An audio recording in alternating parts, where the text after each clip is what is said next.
This is the home of scholars who believe in providing local solutions to global problems. Those who treasure internationally recognized quality university education and view the world as a global village, connected through ICT and cemented through collaborations with leading universities and organizations across the world. This is the story of Mount Kenya University, East Africa's academic fortress, respected globally and cherished locally. Mount Kenya University, also known as MKU, has earned its place as one of the most prestigious private universities in the East Africa region, which trains for local and international markets. This has in turn made it attractive to many students across the continent and the world, making MKU their #1 choice when pursuing higher education. Salaam alaikum. We are South Sudanese students at Mount Kenya University, and we are proud to be here. Salut tout le monde. My name is Cheryl Baron from Ivory Coast, and I'm happy to study at MKU. My people, hello. So we are from Liberia, and we are so excited to be studying here at the Mount Kenya University.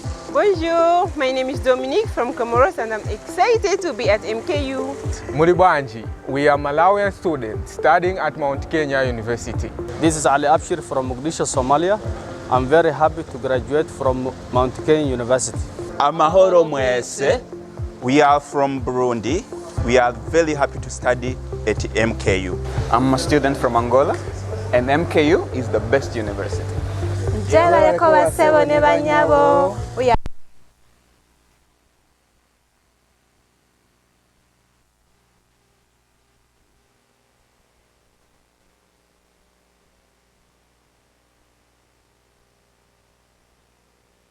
As maintaining acceptable international standards in the cause of expediting that mandate.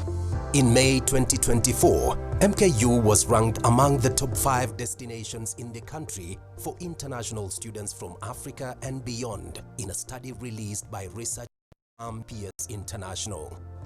They come because of the quality, and they can use the knowledge and skills they have acquired from the university for the purposes of serving their own countries. We have incorporated the natural ingredient which can take care of aging process. Our mix of both local and international members of faculty has also enabled our students tap the best knowledge from different parts of the world, making MKU indeed a hub of unrivaled global knowledge. The management of the institution has also been seeking exciting and groundbreaking opportunities set to thrust our graduates to the international market. In August 2024, Mount Kenya University broke new barriers by becoming the pioneer private university in the history of Kenya to establish a maritime academy, marking the beginning of endless opportunities for Kenyans and East Africans at large to train as seafarers and work in cruise ships. The Malindi Maritime Academy represents a critical step forward for Kenya's maritime sector. It is an investment in our youth, our economy, and our future. Career opportunities ndio ni kama hizo. Watu wanapata kazi katika meli. Malindi Maritime Academy hopes to produce individuals who will conquer the marine space. In the field of nursing, MKU has seen a surge in enrollment for students seeking to learn preparatory certificate course in order to travel to Germany for work and study. This follows the successful partnership between MKU and Hochschule Koblenz University of Applied Sciences of Germany and Lebensschule Tirol of Austria, which has already seen 2 cohorts travel to Germany and Austria to work. The 3rd cohort will leave Kenya for Germany in March 2025. I came to Germany on the 27th of August 2024, which is this year, thanks to the partnership of MKU, that is the Mount Kenya University main campus, and the partnership in Germany. The efforts that MKU is making in training Kenyans for the German market have been recognized by the German government. Und frei ist vielleicht am Wochenende. It has placed a German language lecturer by the name Charlotte Katharina Filbry at MKU through German Academic Exchange Service, also known as DAAD. We are planning to have eventually 5,000 students joining this program every year. The university has also added another feather to its cap through the medical school. The MKU Medical School, which is the leading medical school in East Africa, as rated by health technical experts from the Medical and Dental Practitioners Councils from the East African region, has also received recognition from the United Kingdom. Mount Kenya University Medical School has been granted recognition by the prestigious General Medical Council of the UK, opening doors in the United Kingdom for doctors from this institution. This means that doctors who have been trained at MKU will find it easy to work in the United Kingdom. Research and innovation has been the driving force of this academic giant. To achieve this, the management of the institution has not only invested in cutting-edge technology and equipment, including this DNA sequencing machine, but also holds annual Research and Innovation Week. This is a platform where members of the university are able to come together and showcase their innovations. We want to translate what we have to our students, and I have seen it demonstrated in the symposiums that we've had here. Such platforms have encouraged students like Esbon Ogeto from the School of Education and Bettina Maruti from the School of Engineering, Energy and Built Environment to be more creative and come up with unique innovations. Through their startup, Nana Hill Enterprises, the duo have produced a biofertilizer from pineapple waste which separates carbon from the atmosphere, increasing productivity and also creating jobs for youth and women. This innovation was ranked the best among 38 startups from 6 universities during the Zindagi Prize competition, which was supported by Zindagi JS Bank of Pakistan. We have been able to participate in various competitions, and the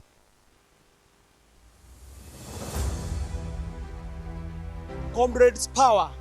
Comrades Power. My name is Tony Okinyo Tigoz. Joshua Mavida Maluki. Elias Papa. A student in School of Medicine and Surgery. Currently, I'm vying for the position of school president. And on that note, we shall be having a debate organized by Mount Kenya University Journalism Club. I'll be attending the debate, so that we can have a more animated conversation. Let's see you in the grand debate. I see you there in the D-Day. See you there. Thank you. Thank you very much. Thank you. Thank you so much. A very good morning to Mount Kenya University students and fraternity at large, and the D-Day is here. With us in studio, we are privileged to have the candidates aspiring to take the Mkusa 2025 presidential seat. Welcome, Mr. Tony, we have Kiprono, we have Mr. Rosasi, we have Mr. Rashid, and Mr. Alex. This is going to be a platform where we're going to engage in a thought-provoking conversation, and we're going to see the decisions they have for our future in this institution. We're also acknowledging that we have a live audience with us, and that being said, I hope and we hope that you're going to adhere to the rules given to you. That being said, we don't expect any form of outbursts in form of cheers, chants, or property damage. We're also expecting that you're also going to keep us following us on our online platforms, YouTube at Atlanta MKU and Facebook at MKU Radio. Moderating this, I'm Elizabeth Mungai. We are about to engage 7 aspirants of the Mount Kenya University Students Association Council chairperson who are going to run for president. So this integral office will be in charge of overseeing all the other Mkusa dockets. Good morning, I'm Monene John.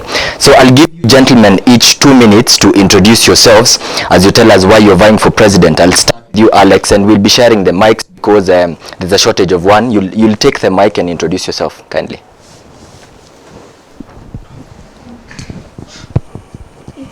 It's on. You can carry on. Hello everyone, my name is Alex Kinyanjagi, a student here in Mount Kenya University, specializing in Kiswahili and Siali. Currently I'm vying for Mkusa president. Based on my experience as a leader here in Mount Kenya University, whereby I've been secretary to Chama cha Kiswahili, and also I've been leading Kirinyaga Student Association here in Mount Kenya University. And my aspiration to vie for the Mkusa president has been created by those leadership experience, whereby I've interacted with several students here in Mount Kenya University, and I've had a vision for all the students here in Mount Kenya University, and my vision is to make sure I empower all the students, starting from myself as a student here, all the fellow comrades that we have here in Mount Kenya University, to ensure that everyone feel comfortable here in school, outside school, in terms of accommodation and all. That's my vision, and a lot I will share with you as we continue. Thank you. Thank you. Rashid. Thank you so much for the opportunity. My name is Rashid Hassan, a medical student doing medicine and surgery. To introduce myself, I first am a leader. Since I joined this school, I've been leading different student bodies. First, I started as the organizing secretary, where in the medical fraternity, it's called Mkusa, MKU Medical Student Association. Then from there, I took a greater step. The following year, I was a delegate. I won, and we elected good people to the position. Then I took a greater step, and as the immediate outgoing finance minister, I served the student, and the students are happy with me. They want me to take a greater role, and that's now I want to be the president. And a lot of things that I want to change, starting with this one, the debate. The debate that we do here, if you compare with the institution, we have a lot of steps to take. We have a greater way to go. I had some conversation with some people from the journalism, and I gave them this idea to have a debate, that one which is televised in real time in social media, to take our institution to a greater height. So Rashid, you're saying that this is your idea, this is what you're having here? Yes, I had some conversation with some journalism students to take the debate to a higher level. Okay. I was watching for the debate for the University of Nairobi when they are having their debate, especially for the presidential. It was to a greater height, but we can do better. Do you know we really faced a lot of objections for us to be here today? I know, I've had, because there was a pull and push between the journalism student and the commissioners, because they also wanted to do their own, but we are doing great. But in my leadership, I just want to make the best for the institution, so that the other institution, they said that we look up to MKU, we get the international level in this journalism club. And according to you today, how is this set up? This setup is wonderful, because everything we have to start from somewhere, and next time, especially in my leadership, because everything that I went for, I never lost, and this one I believe I will not lose, and I will take this club to next level. Okay, thank you so much, Rashid. Okay, thank you. Mr. Rosasi. Thank you. First and foremost, allow me to appreciate the framers of this setup, because we are going to have an animated conversation around the issues affecting our students. Allow me to quote from one great American president, J.F. Kennedy, said, "The problem of the world cannot possibly be solved by cynics and skeptics whose horizon is limited by obvious realities, that we need men and women who can think of things that never were." And today, the framers of this debate have been the great men and women who have changed the conversation on our issues in the society, and kudos. My name is Daniel Rosasi. I am a 5.2 medical student taking Bachelor of Medicine and Bachelor of Surgery. I am a member of the Kenya Medical Practitioners and Dentist Council, as stipulated on page 15 of my CV. I am as well a member of several clubs within the institution and other partners within the medical space. Mr. Rosasi, you have a CV more than 15 pages. Yes, the last time I updated it, it got to 56 pages. 56 pages? Yes, my technical assistant has it. And you're just a 5.1 student? A 5.2 student. Yes, yes. Okay. Quite a record. Yeah, maybe after this I will get you a copy. Okay. Yes. That was just on a light note. On a light note, yes. To get onto the bottom of the issues today, why am I running to become the school president? I have now experienced 5 regimes in this institution, and I have seen great regimes, and I have seen on the contrary. For example, the debate we are having today in this platform was spearheaded by the 15th administration of Mkusa, and we must be able to appreciate them, and we must be able to recognize them, because it is a step to ensuring we promote our standards within our institution. So on to today. After receiving the high calling to serve as the president, I set out a task force that went round to collect views from the students on the challenges and impending issues. Okay, thank you so much, Mr. Rosasi. We just needed a brief introduction. We'll get back to you. Oh, it's okay, it's okay. Kiprano, you can use the microphone there. That remains there. It's okay. So I'm running for the position of school president, not to become the most powerful man in the institution, but to become a servant for all. Thank you. Thank you. Thank you so much, the organizers of this good debate. Allow me to greet majestic comrades of Mount Kenya University and to say hi and a good morning to all of us. I'm Evans Kiprono Korir, a student from School of Nursing. Currently, I'm aspiring for Mount Kenya University, Mkusa President. It's a good time for all of us to arise to our conscience. I've been leading in the university since when I joined. I serve as the class representative. I serve as a school rep for 2 years. It happens, by God's grace, that I serve as a personal assistant to the 15th Mkusa President. I believe at this particular point that I have the ability, capacity, and the experience to lead our Mount Kenya University student leadership from one level to another level, from one glory to another glory. At this particular point, I present myself as a living sacrifice to serve our comrades of Mount Kenya University. We are going to restore the student leadership to another level by our own standards that we are going to set. Today, we are here in this discussion, and I know we are going to engage and even to share the manifestos that we had, and it is in plan for me to deliver to our comrades of Mount Kenya University. Thank you so much for the time. I'm happy, and I believe we are going to engage together. Thank you so much. Thank you. Tony. Thank you so much for the invitation of this great debate. My name is Tony Otigos, a 3.2 student taking bachelor's in dental technology.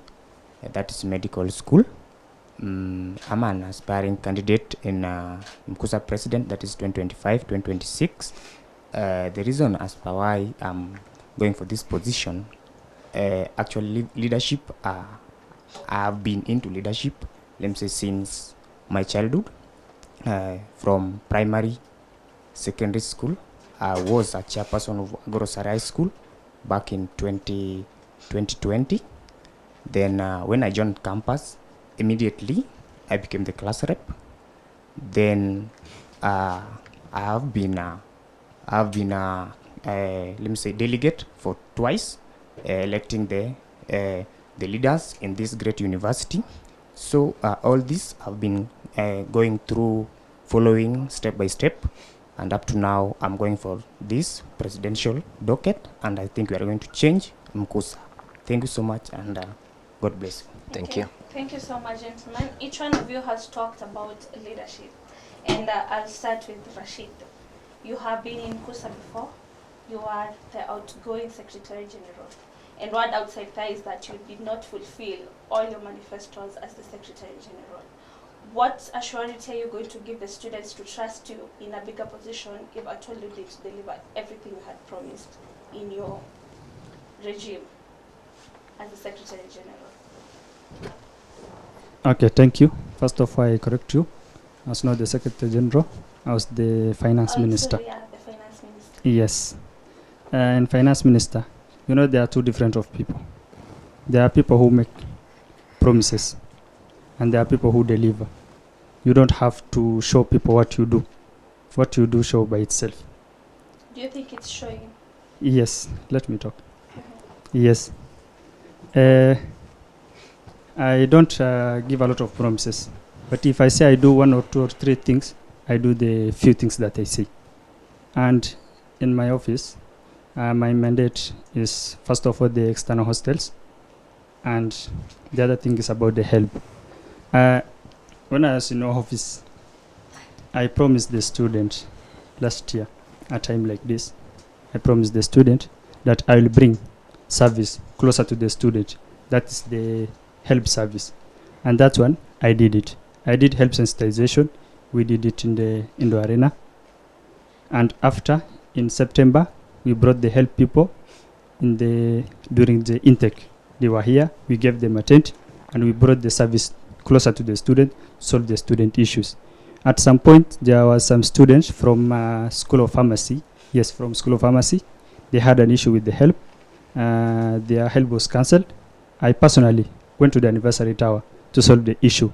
I don't shout about what I do, but I did that. You can confirm that from the pharmacy student, and confirm that from one of the students who brought the issue to me. They call him Communist President. He brought the issue, and we solved that. Rashid, you're telling us about what you did. Would like to know, when you get into office as president, what are you going to do? Because you're telling us things that you did as a finance minister. Sorry? She asked a question. She said that, what have you done? And I'm posing the question. Yes. Tell us what you will do when you get into office if elected president. Okay. So you are simply asking me the few things that I promised the student that I will do. One of the things that I observed being in leadership, first, the main reason why we are here is for our academic. First focus on academic excellence.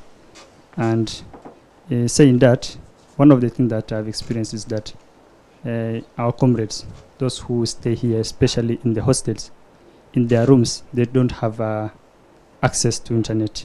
They have to go to the villas. So one of the things that I'll make sure every comrade in their room, they can get access to internet, they can browse from there, and they can do even their assignment, because we have a lot of online units nowadays. So they can do everything from the comfort of their room, rather than going to the villas. At sometimes there's cold, sometimes there's mosquitoes, so they are suffering.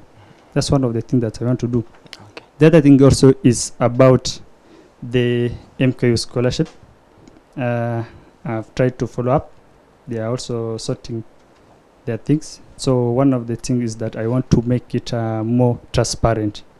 We want to know who and who got it. Do they deserve? So we want to make it that transparent. That's also in my agenda.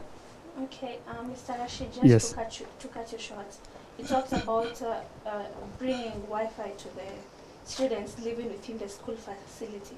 What about those who are not living within the school facility, external hostels, and others are not even within? How are they also going to get access to whatever you said you want to improve the academic stage of the school, right? And your main manifesto is bringing Wi-Fi. I feel like you'd be excluding those who don't live within the school. Okay, thank you. I'm not excluding. I'll be working with the minister who is mandated with that. That's the finance minister. He's mandated with the external hostels. Every time I go for the external hostel inspection, one of the things I have to do is the recreational things that they have, and Wi-Fi is one of the things. If the hostel, they don't provide the internet, we usually write a recommendation that they have to provide, or we don't refer our students to those hostels. That's what I've been doing when I was in office. Yes. Okay, thank you. So, gentlemen, you're running for office as 7 aspirants. You can evidently see that you are about 5, and there are 2 aspirants who have not attended this interview. Mr. Rosasi, I'd like to get your sentiments about this, because as a leader, you're supposed to stand and articulate your policies. What is your sentiments about these people who have missed this interview? Thank you for such a great question. First and foremost, I believe any leader. First of all, let me talk about my leadership style. I have greatly learned from Professor George Albert Omore Magoha the late, and may his soul continue to rest in eternal peace. He talks about management by walking about, abbreviated as UMBWA. And now the Gengeton artists can relate with that UMBWA slogan. But we cannot have absent leaders. Absenteeism is what has led us to where we are today. And we must call out absenteeism, because if we are not present to the students, then how are we going to sort out the issues? So, Mr. Rosasi, you're confirming that in the previous leadership of this presidential seat, there have been absent leaders? It is very evident from the issues we have collected from the students. In fact, some of the students really complained about their voices not being heard, and that's why I have come up with a robust mechanism to ensure that we sort out these issues within the shortest time period. So it will be total transformation over a very short period of time, because again, should these issues continue to escalate, they will blow up someday. But absenteeism, absentee leaders, we must call them out. It is unethical, it is uncouth, it is barbaric, and we cannot allow that. Strong terms there. And Mr. Tony, you also seem to be having an opinion about that. Kindly share it to us. Thank you so much for the opportunity. Honestly, as a leader, you should present yourself in time for your people. For instance, we as student leaders, we are supposed to be there for our students. For instance, today we were supposed to air out our manifesto for the student to listen to them, to go through in the internet, for them to know whom they are going to elect as early as possible. So it is condemned not to be present and avail yourself to this great debate. Kiprono. Thank you so much. I do believe that you gave us an information earlier on, and whatever you are asking that what is my take in regards to whoever didn't attend the debate is not something which brings me here. I have a responsibility and I have a task that I'm going to work for the people. I don't want to comment on that because I believe we are on air and the comrades are watching, who are really the kind of personnel that are going to represent them. So I don't want to dwell in it. Maybe someone had an excuse or an apologies, and you are the one to tell us if you have any apologies. So it is not us even to mention. Let me request, let's go to what brought us here. Thank you. It is part of what brought us here, and we were just asking, because you will be the face of Mount Kenya University. It was just a general question, nothing meant to be personal. Thank you. Yeah. It means the people who are present here are much responsible and they are much concerned on the people whom they are going to lead, because in every time that we came to a public platform like this one, it means our comrades want to know who is the right person who are going to lead them. At this particular point, we have shown ourselves and shown our interest.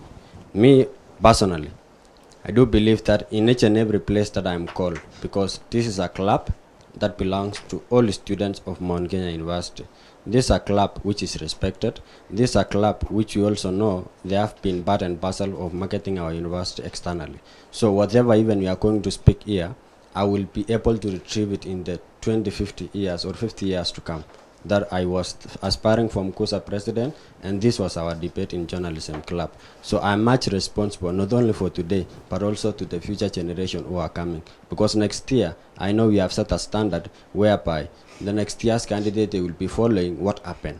So I will encourage not those who miss, but those who will be coming after us to attend this debate, because this is the way that we need to attend to as Mount Kenya University comrades. Thank you so much. Thank you so much, Mr. Kiprono. Mr. Alex, do you have something else? Okay, thank you so much. First, mine is to give credit to the Journalism Club for planning this platform. I would say for me to come for this debate is because it was a platform for me to give out my opinion, to talk with the comrades and explain to them on my manifesto. So whoever has missed out the debate has lost his opportunity. Okay. Yeah. Okay. Thank you so much, Mr. Alex. You have all had your manifestos. We've seen. It's okay, Kiprono. Yes. And maybe you can confirm maybe they are not in a position to communicate. Are you sure that maybe they are using sign language? You could have communicated also, so that if we have an interpreter, they could have done so. So we are not aware. Confirm. So we have gone through. Yeah, we have gone through your manifestos, but before we get to that, we had talked about leadership. And Mr. Kiprono, this is not the first time you're vying for this, right? What keeps driving you? Why aren't you getting tired? It's a good question. Thank you so much. It is not my first time, and it will not be my last time. What I said when I was introducing myself is that I offer myself as a living sacrifice and also a living example to whoever will be feeling in one day that they are neglected and also they are ignored.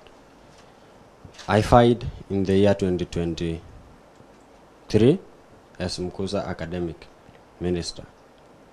I fight also in the year 2024 as Mkusa president. I had the backup and the support from all the students, but unfortunately, I didn't meet the requirements at that particular point. This is the third time I recognize that I am going for the Mkusa president. In all these things, I have learned the spirit of resilience, the spirit of competence and perseverance. At this particular point, I was learning in each and every step. I tried once, I tried twice, this is the third time. And I do believe that whoever sent us to this world and whoever gave me the assignment is going to fulfill it come this year. What I tell to everyone that is listening to me and whoever will come even after me is that life, it's all about trial. You might try today and you fail. You might try tomorrow and it fails. But the other day, it is going to give in. So let's keep on trying, and God willing, God will make it happen. So for myself, it's a great motivation that I still have that fighting spirit. I still have that energy. I will not be ashamed, but I will always face. The moment that I always stand and say I will need to lead comrades. In fact, at that time I came, majority of the comrades were much concerned that Kiprono, we need you back. It is not even me who came, but I had a lot of agendas and even ideas that I wanted to bring on board. And having realized a number of problems that the comrades are facing, and I've seen the gaps that I've seen even in the student leadership and the entire the leadership itself. I've seen I still have a mantle, I still have a cap to fill as Kiprono. Okay. And if you will give me a chance, I will be able to communicate. Thank you. Thank you so much, Mr. Kiprono. Back to you, Rashid. Word on the street is that you are a project. Word on the street is that you are a project.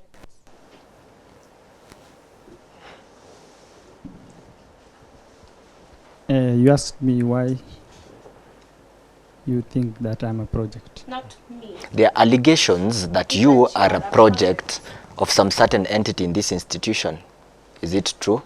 Okay, thank you. I'm first hearing that one here. I've never heard that one.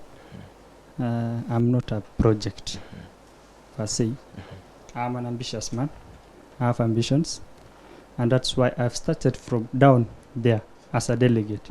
And I started going up the ladder. And so you're confirming that you've journeyed yourself into this? Yes, I journeyed myself individually. Yes. Okay, Mr. Tony, are you a project? Did you run for office willingly? Thank you so much. I'm not a project. Mr. Rosasi, yes, you seem to have a Different opinion. view. So we pose the question. Okay. One thing I want to confirm is that honesty is one of the greatest parameters of leadership. And behind every rumor, there is some shade of truth.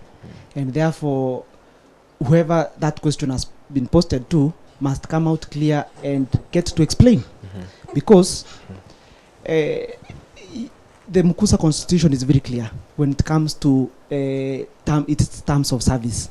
So we must, maybe he can get to explain to the students when did he resign, why was it not communicated, and he must come out very clear. By him saying that he is not aware of those allegations, then it means he must be very ignorant. He's just a bunch of ignoramus. If he's not aware of the rumors in town, then he cannot be aware of the issues of the students. Before he answers that, are you a project yourself? Before he answers that. A project? Maybe a project of the comrades and the students. Give this mic to Mr. Rashid for him to settle the air. Before he settles. Okay. Didn't want to interrupt with the same, and when there are rumors happening outside there, sometimes when it comes to field of politics and those who are concerned much with this field that we are in, sometimes it might be close to the reality, but for me, I don't want to confirm, but I will just bring what came after maybe that one.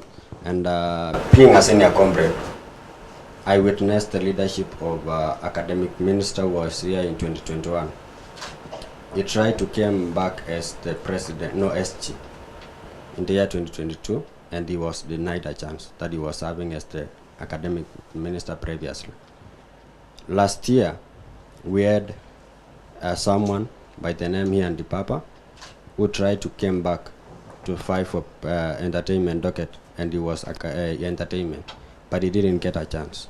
So maybe it is the question of comrades that he might be in the project, because why among the first one and the second one is the third one, and he has been allowed the chance to fight them for the Mkusa, and the rest were not given a chance. Might be an opportunity for you to tell the comrades, because it is not these people, but you communicate to the comrades and clear the air. Thank you. And also, Alex, kindly take us through your sentiments with this before he answers. It's okay. Just a minute. You see, Kiprono, are you Rashid's lawyer or are you a presidential candidate? My friend, don't defend other people. Let them express themselves. They have that mandate, because you will not be defending them to the comrades should they get to office. So stick to your role. Thank you. Mr. Alex, it's okay. You are allowed. You are allowed. You can pass the microphone to Rashid, Kiprono. kindly give Mr. Kiprono the mic. No, yeah, we'll get back to you. Thank you. Yeah. I didn't expect it, but if you hear me clearly, and I would like to pick in on the discussion that you're having, I was trying to bring the reason why that rumor might be happening, but not in the events. Get me clearly? Okay. And, follow the discussion. Okay, Mr. Alex, and now we get to hear from Rashid. Okay, thank you. As for me, I'm not a project.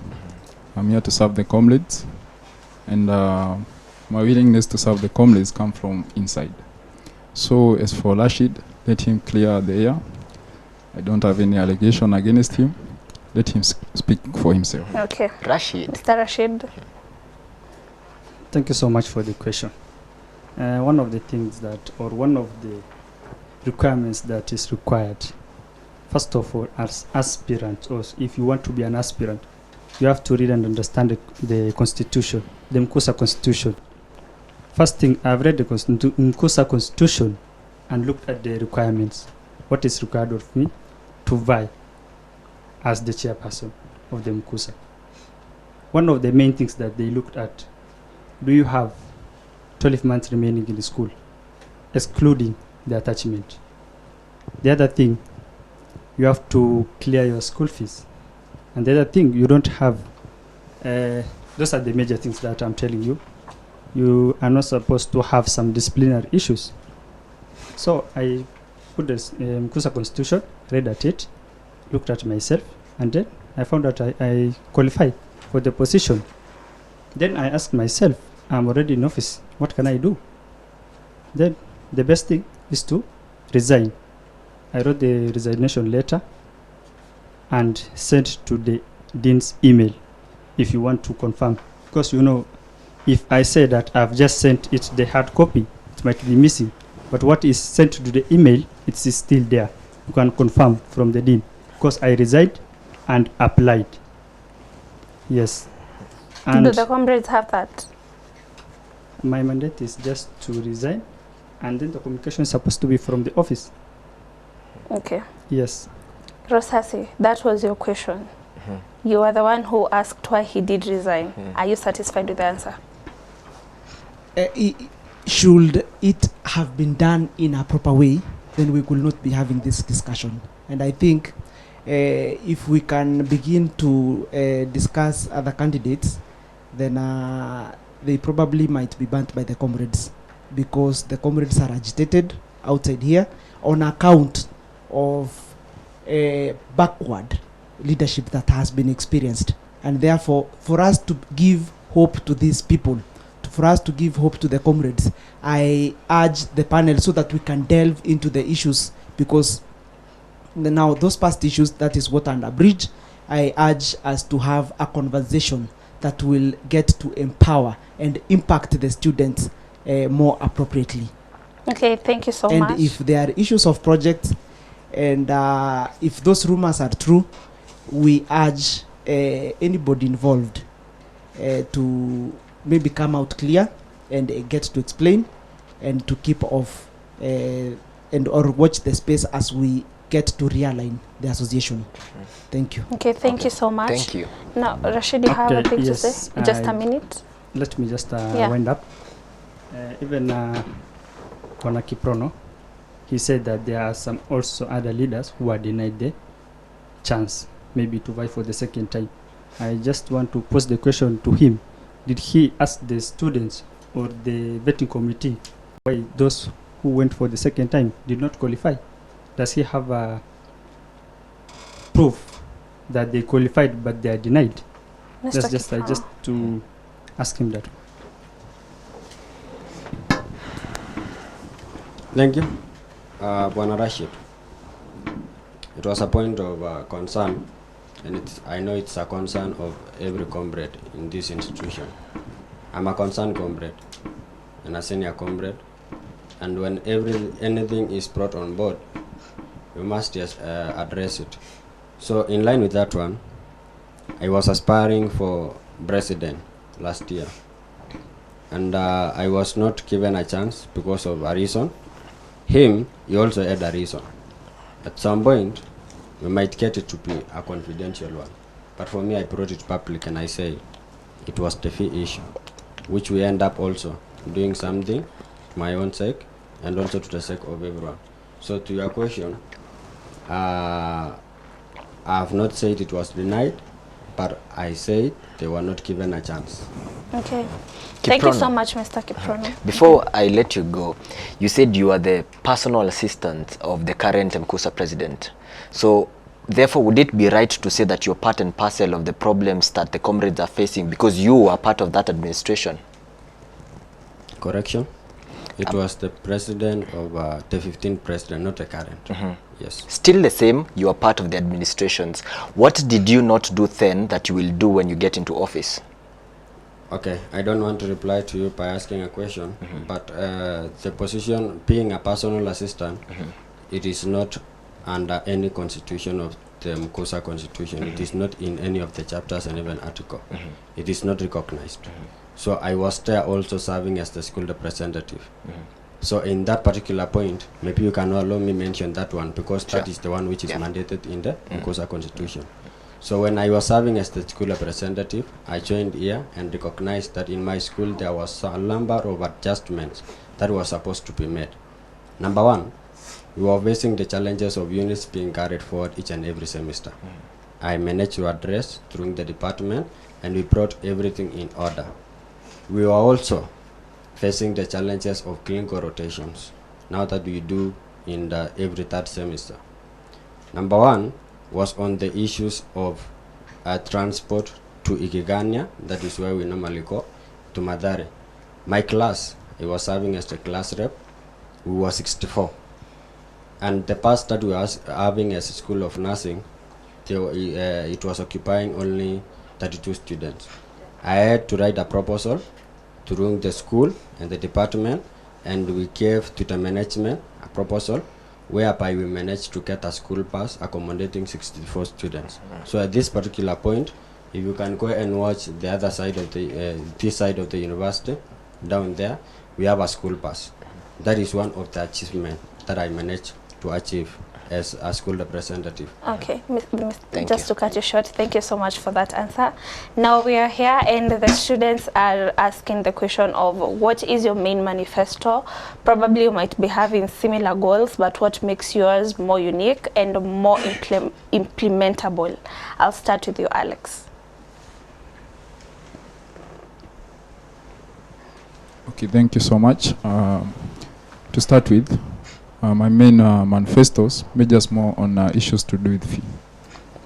I understand as comrades, there are times we come and we find issues to do with fee restriction.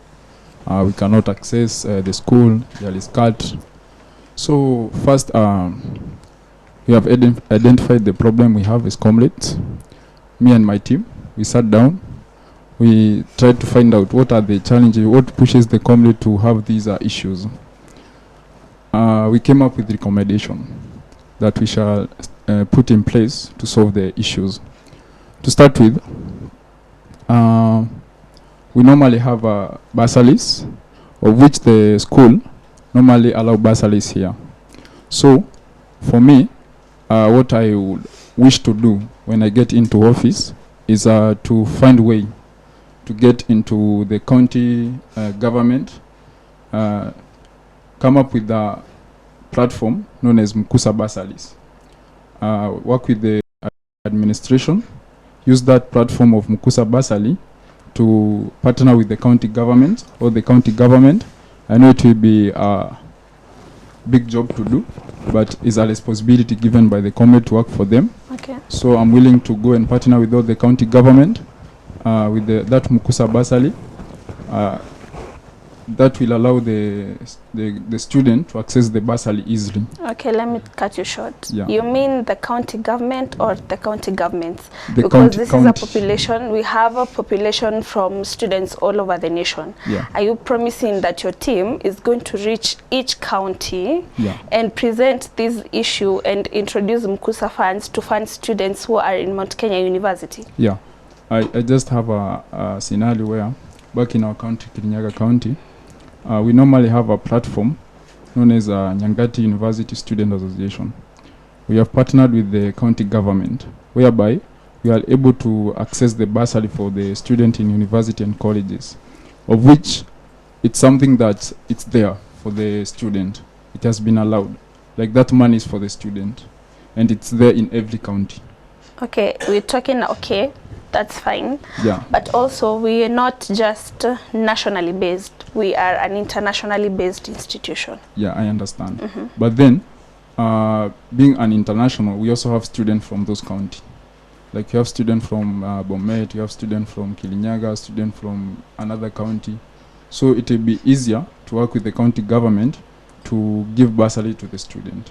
What strategy are you going to use to reach these other county governments? Because you've talked of Kirinyaga as your county. Yeah. What about these other counties? What strategy are you going to use to reach them? That's where now inclusivity comes in. Okay. We have to include every representative from every county. Someone who will help us to get into those government. We go with, we talk with the management of those government, the constituency-based findings, and come up with a solution to it. And how about the international students? The international student, I can't say much about the international student because most of the comrades I've interacted with are from our country, Kenya. So those are the people that are majorly, I can say, it will be easier to work for them. Okay, thank you. Yeah. Carry on. We also have a Mkusa. We shall come up with a Mkusa deal.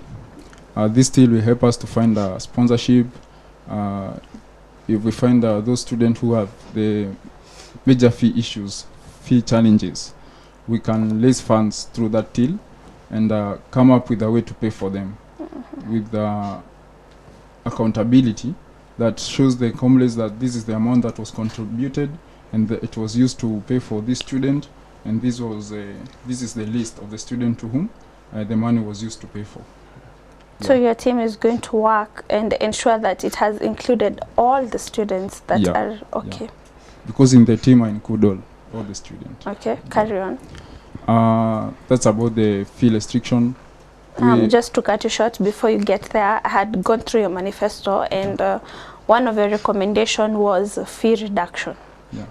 Kindly help us understand how you're going to change school policies. Thank you for that question. That question I was also asked in the vetting, and my idea was those students that are majorly facing those fee challenges, you know, they are those with genuine issues, like I can't pay these.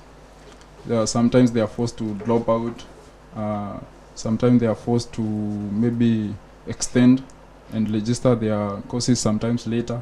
So for such student, we can negotiate with the school and say this student for Lille is facing through this challenge. He can't be able to raise 50,000 per semester. Let us reduce the fee maybe to 30,000. Like the school normally offers scholarship. Okay, Mr. Rosasi, you feel like you have a question on that? You don't seem to agree with those sentiments from Alex.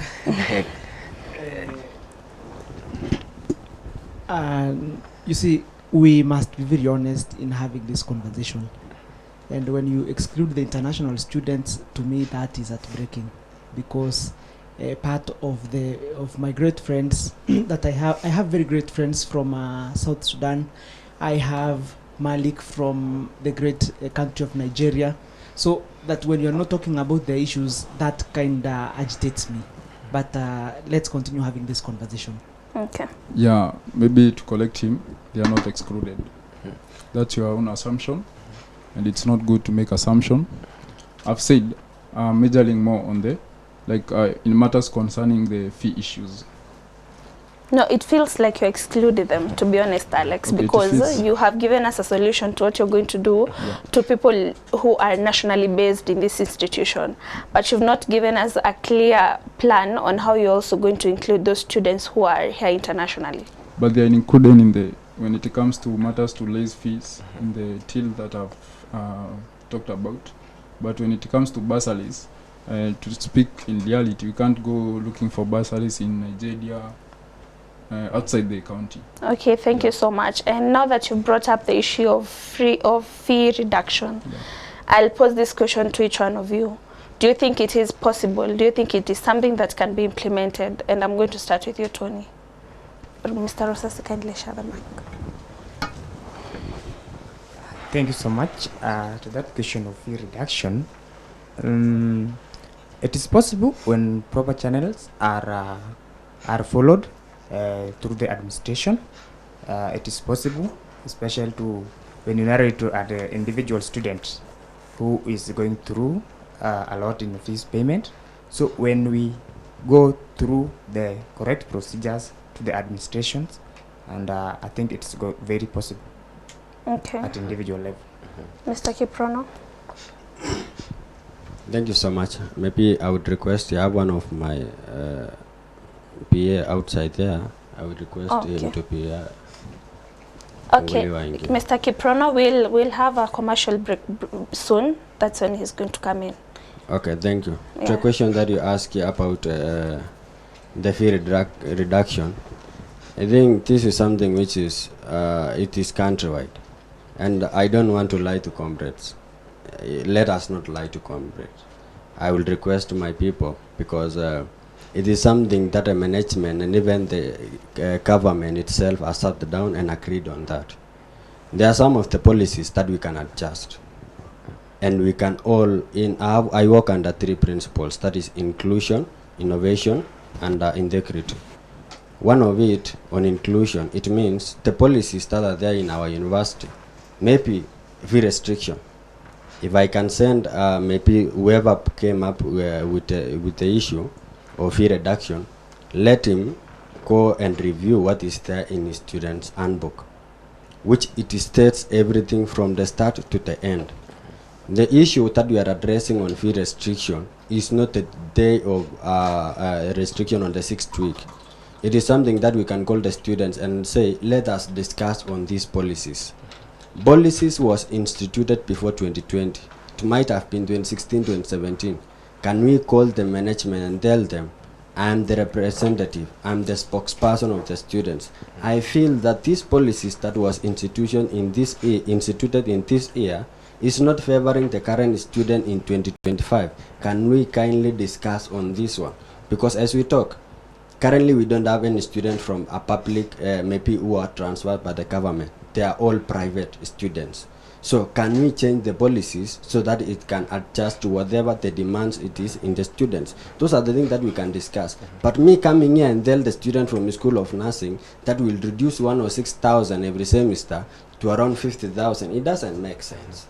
You are just raising, you are in, I don't want to live in fantastic world where I want to promise you something so that when I get... Kindly use the mic, Mr. Kiprano. Sorry, I'm much, like my brother is there, I'm agitated. It's because of, you are lying in front of a camera, telling me you will reduce my school fee.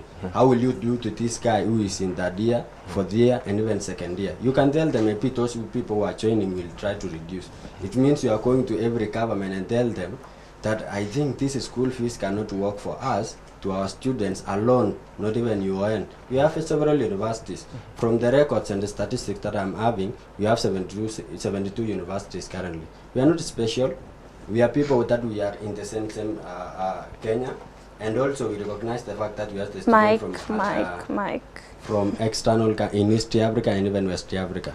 Can we bring all these people under consideration so that they feel also part and parcel of the leadership of Mount Kenya University? So let us address the things that we know it is achievable within a span limit of 1 year. We are not going to serve for 5 years. We are not going to serve for 3 years. It's only for 1 year. Can we achieve all these things within this span of time? Okay. Let's be realistic. Alex, that was your point. Yeah. Were you lying about fee reduction now? And before he answers, let's just get the views of Rosasi and Rashid, and then he can answer all together. Thank you. There is one great philosophy, cause-effect relationship. One question that we must ask ourselves today and be honest with one another. Why do we have huge amount of school fees? In fact, before I came here, I was having a conversation with the School of Education students, to name just a few names, Clinton Onyango, Omhango, and they were from class, and they said that under the new funding model, they are in band 4, all of them, whereby they only get a loan that they will be able to pay at the end of their studies. And I asked myself, how did we get ourselves into these trenches? And when the issue of the new funding model came up, some of the people claiming here to have performed in their dockets as finance minister, they went into bedroom with our oppressors, and they sided with the government that brought a demeaning, a backward financing model that has been oppressive to our students. But I have a new message of hope to our students, that on the last day, God will punish both the oppressors and the oppressed, and that the oppressors will be punished for oppressing the oppressed, and the oppressed will be punished for allowing the oppressors to oppress the oppressed. And therefore, we will not wait on the last day. We are going to punish them at the ballot. Thank you. Okay, Mr. Rashid. Thank you so much. First, we need to speak of facts, not what you just think, because some things that you think are not facts. On saying that, Mr. Rosasi here is saying that one of the student leader went to bed with the government. I'm one of the people who opposed the new funding model. And if maybe, I don't know whether you know, just think as it's now invalid.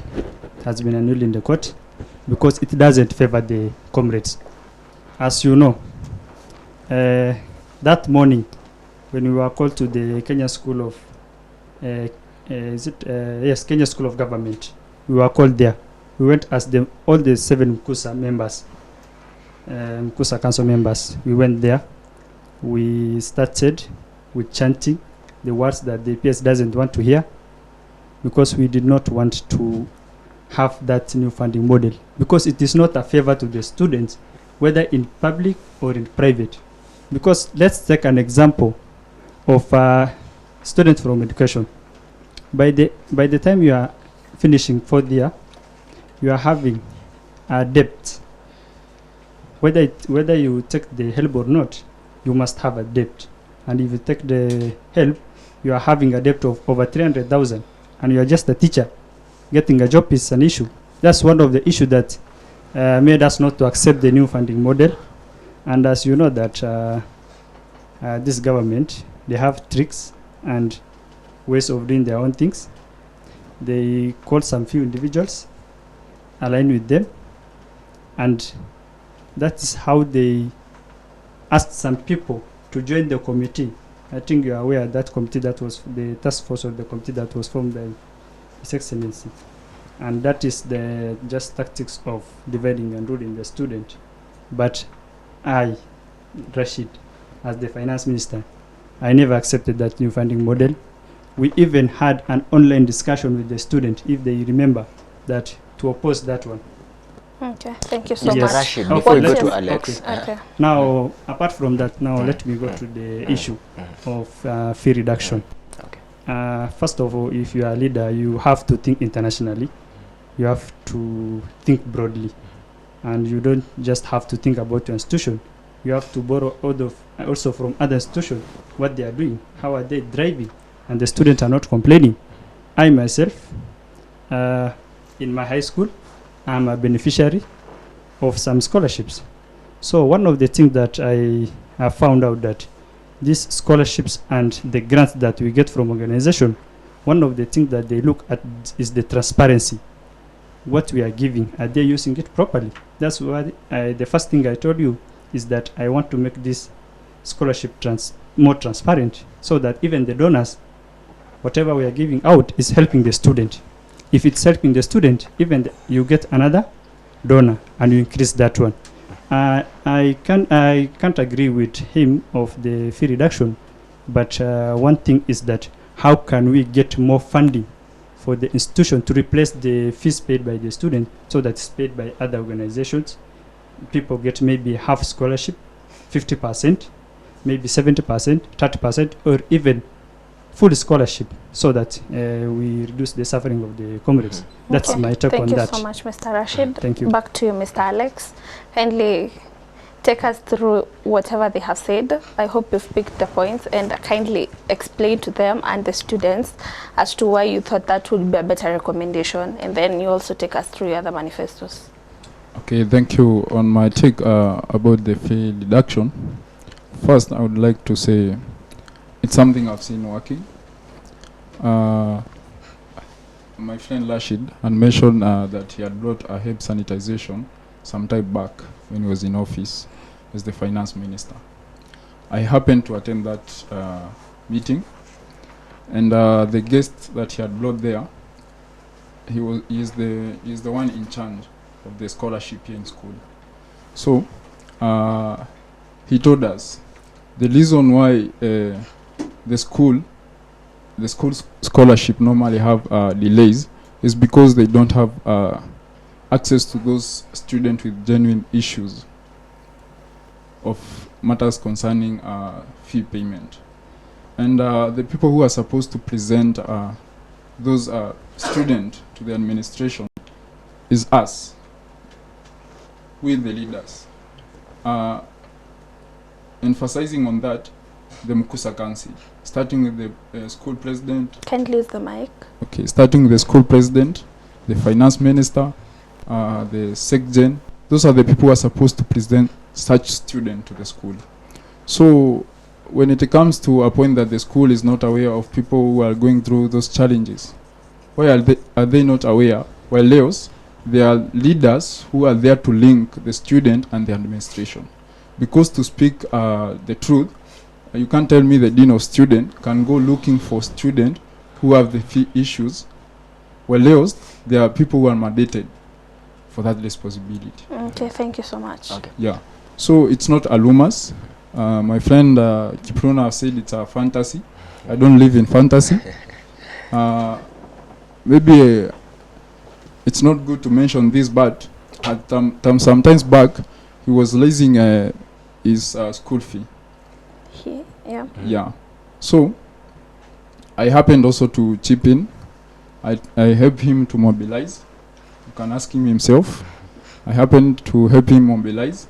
He can't tell me that is fantasy.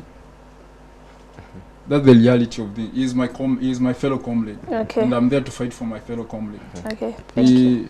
approached me as a leader from a student from Kirinyaga. He told me, help me talk to your people, bring them to the fundraising event. I tried to bring some. We chipped in. Whatever we brought on the table, help him somewhere. So, whatever I'm speaking here today, my recommendation to help the comrade, it's something I've said, it's something I've sit down and seen it's workable, it's something I've consulted, it's something I've listened to people speak about, and I've seen, yeah, this is something workable. So it's not about fantasy, it's not about rumors, it's something workable. Yeah. I'm sure Mr. Rosasi would want to answer that, but before we go to Rosasi, allow me to Mr. Kiprono has an issue to address. Kindly share the mic. Thank you so much. I think at this particular point that we are going, I will just mention something in line with the same, because I know we are all united by the same factor of how best can we solve the challenges that we are facing. As a leader, I understand the fact that we need to fill the gap that we recognize. I recognize the fact that my brother, Alex, saw that there is an issue with fee issue, and recognize the fact that there is a living example, that is me. Thank you for recognizing me. Now, let's dwell into the reality of it, of solving this problem of fee issue. Standing as a leader and standing as someone who have undergone the same, I tell the comrades that I have a chance, and I know where the problem emanates, and I know how we can solve it. When it comes to fee issue, I don't promise that we are going to reduce, but I promise the fact that we are going to leverage on the best resources and the best ways that we can come up with solving this problem. Number one, has been mentioned by one of the speakers or the presenters, that we can see on the scholarship of Mount Kenya University, we had internal and external. I don't know to their conscience that if they are aware that at this particular point we don't have even the MKU Foundation scholarship that was there initially in the year 2021 and 2022. I'm a beneficiary of the same. I benefited from MKU Foundation scholarship twice. And at this particular point, I've never seen a student leader who came back and tell the student the reason why MKU Foundation scholarship was scrapped off. Today we are here with one of us who was there previously. Maybe he will tell us, because he is also concerned with that office of foundation scholarship. We had also the Chancellor's scholarship, which I had confirmed that they were giving out 500,000 to the student who are facing school fee issue. I recommended, because I was a school rep, I recommended 6 of my students from School of Nursing, and they benefited from it. So we can leverage on the MKU Foundation scholarship by asking the institution, where did this money go that is our student was facing. Number 2, we can organize on the fund drives. What my brother was trying to bring, it was not about reducing the fee, it was about the fund drive. The approach is different, but we want to solve a problem within the least time possible. Me coming here and say I want to reduce the school fees, for me personally, my opinion, it doesn't make sense. But what I say, see, we can bring all these people, our students from MKU, we have 20,000 plus, and say how many students are facing a school fee issue. I was one of them. Now let's come up with a team, let's come come up with agents or ambassadors that they will assist us to identify those people who have developed their semesters, those people who are facing a school fee issue, those people who don't have supportive parents or background to pay their school fees. Number one, we can use our class reps. Number two, we can use the leaders from different associations and even the clubs and even the school reps themselves. So once we have identified them, we say, in these 20,000 students that we have in Mount Kenya University, that point is strong. Now, how many students are facing a school fee issue? We might identify 200 genuine cases. Let's say these 20,000 students, everyone maybe to contribute 100 po, will make around 2 million. At that particular point, we have done a fund drive, which have completed. It has happened. I'm happy my brother, Mark Broadcaster, will tell you that KCA University did a fund drive. KU University did a fund drive, and it succeeded. Why can't we come up as Mount Kenya University and even tell those people who are in the administration that this is a concern that is feeling us, and we feel our comrades will also progress with their studies. I remember, allow me to mention this, there was a time I'm a member of Christian Union.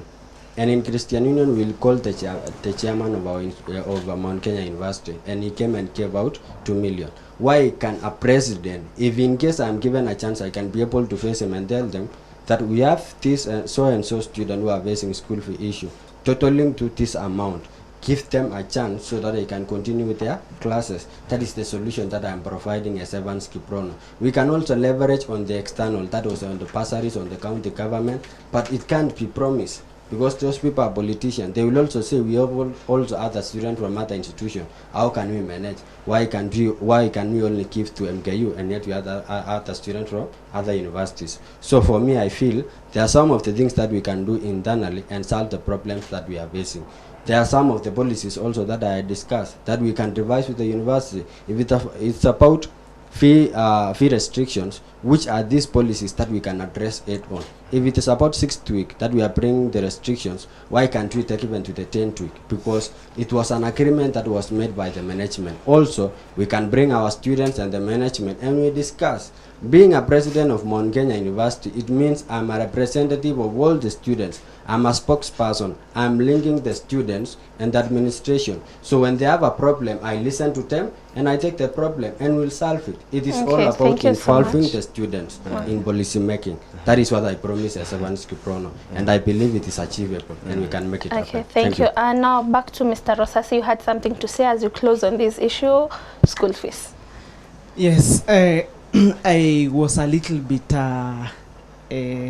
concerned because part of the description which my friend Evans has given to our fellow Kinyua is that there are aspects of grandiosity and there are aspects of delusions, which when I look at my DSM-5, those are characteristics of a bipolar disorder, and I hope that that is not what you meant.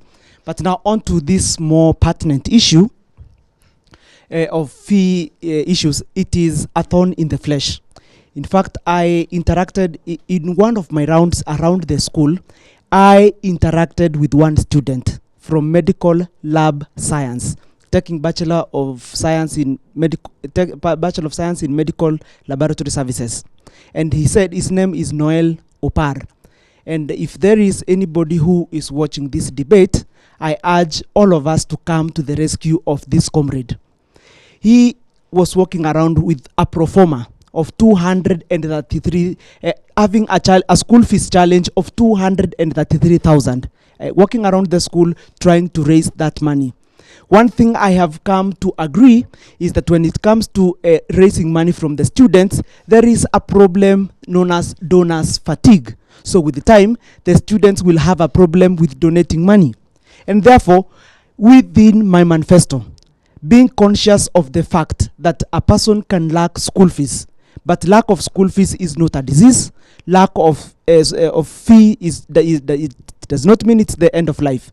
But I have a message of hope to the students. Number one, under my care agenda, I have established a Mkusa care that will have a Mkusa fund. And what is the financing of the Mkusa fund?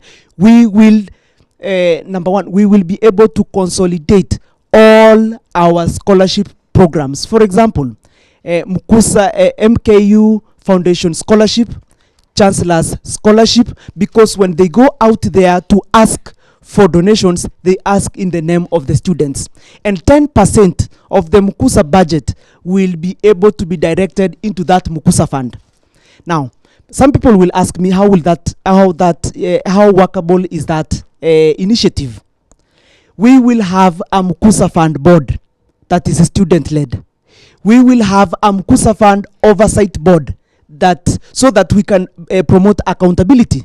In the recent past, we have not seen any form of accountability. We have not seen who has benefited from what program. In fact, the little resources that are there have been consumed by some tumbocrats. Okay, some of them seated on my left or on my right. But that is not the point. The point is... Mr. Rosasi, kindly, you are giving us the first sentiment regarding the policy, and we won't dig into that right now about your plan. So we are going to give this chance to Mr. Tony to give us a part of his main manifesto and how he planned to implement it. Then we'll get back to you. Thank you. I really appreciate. I am passionate about having conversations that are solution-oriented. Thank you. It's okay. Thank you so much. My major manifesto is quality education and practical to the Mount Kenya University students. I will use example, for instance, from my department. I'm taking bachelor's in dental technology at 3.2, and when I joined campus, we were doing practicals, and these practicals, they were all equipment. For instance, we have equipment like agar alginate in the laboratory. As when we proceeded on with this, found that this equipment and laboratory substances to be used in the lab, they are depleting over and over as we proceed on with our years. For the past 1 year, in our labs, we haven't seen any agar or dental stones. So students are they are buying theirs, which is a bit expensive for the student. And when you check at our school fees, specifically in the laboratory part and procedures, the fees for the lab itself, it's about 24,000. That's a government student. It pays 24,500. So we are paying this, and again, when when we go to the laboratories, there are no equipment, and the laboratory practical substances. So we go again and buy this to the nearest dental shops, and this is a bit expensive. Again, I will just use the same department. As MKU, we as dental students, we will opt to have a dental clinic which operates every time.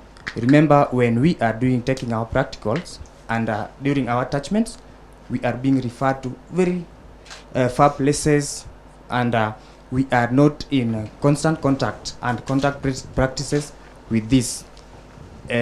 So we are opting for that MKU to have a very wonderful and organized dental clinic, so that our students to get access as more time regularly, and they get used and get the best practice out of the dental department. So that was one of my major manifesto. Okay. Okay.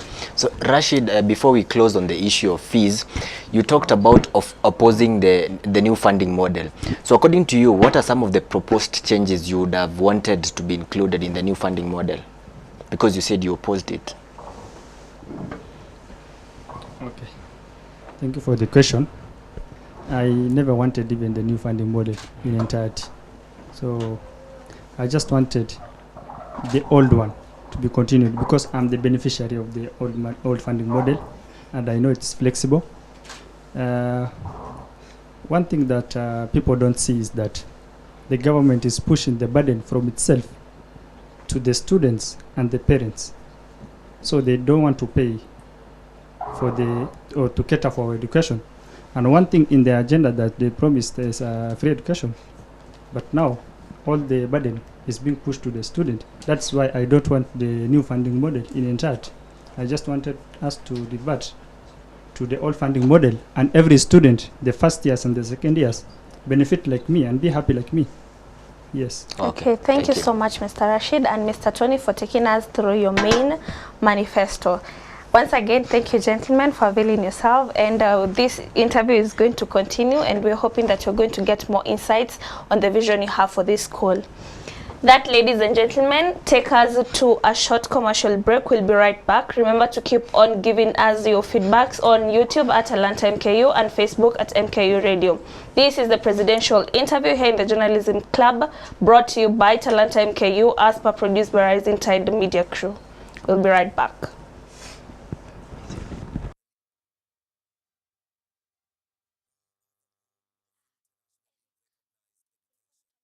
I'm a Malawian student studying at Mount Kenya University. We are students from Uganda. I'm a student from Angola.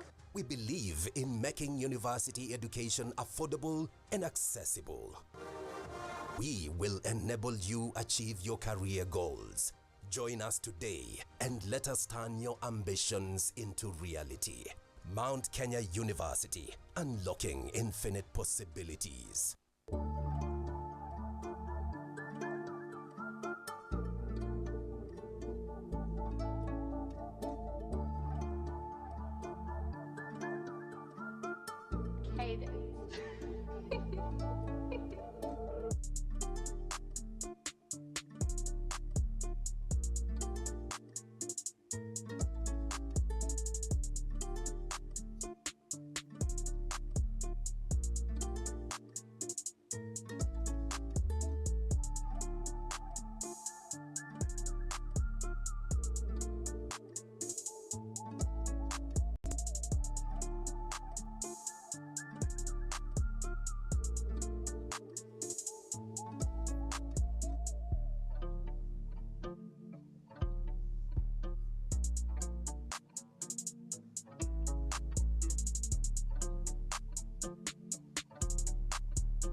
Mount Kenya University, Rwanda, is a campus of Mount Kenya University, one of the largest private universities in East and Central Africa. It traces its roots to 1996, when its founder, Professor Simon Gisharu, a career educationalist, started a computer outreach program targeting unemployed youth in rural Kenya. The outreach program equipped youth with computer skills, which was badly needed at that time when the country was undergoing computerization. In 1995, Professor Gisharu was awarded a scholarship by the British Council to study entrepreneurship and enterprise management in the United Kingdom, UK. While there, he witnessed the desire young Africans harbored for quality higher education. Some of the Africans who were not on scholarship encountered many financial challenges as they combined work with self-sponsored education, which was affordable to many. He vowed to do something about it in the future. He established Mount Kenya University, a name he derived from the tallest mountain in Kenya. It was accredited by Kenya's Commission for Higher Education. it was awarded a full charter by Kenya's then president, Mwai Kibaki, confirming it as a fully fledged institution of higher learning. The university has grown from strength to strength, establishing campuses in major towns in Kenya as well as in Somaliland and Rwanda. Motivated by his former biology teacher, Peter Clever Nyombaire, Professor Gisharu established the Rwanda campus.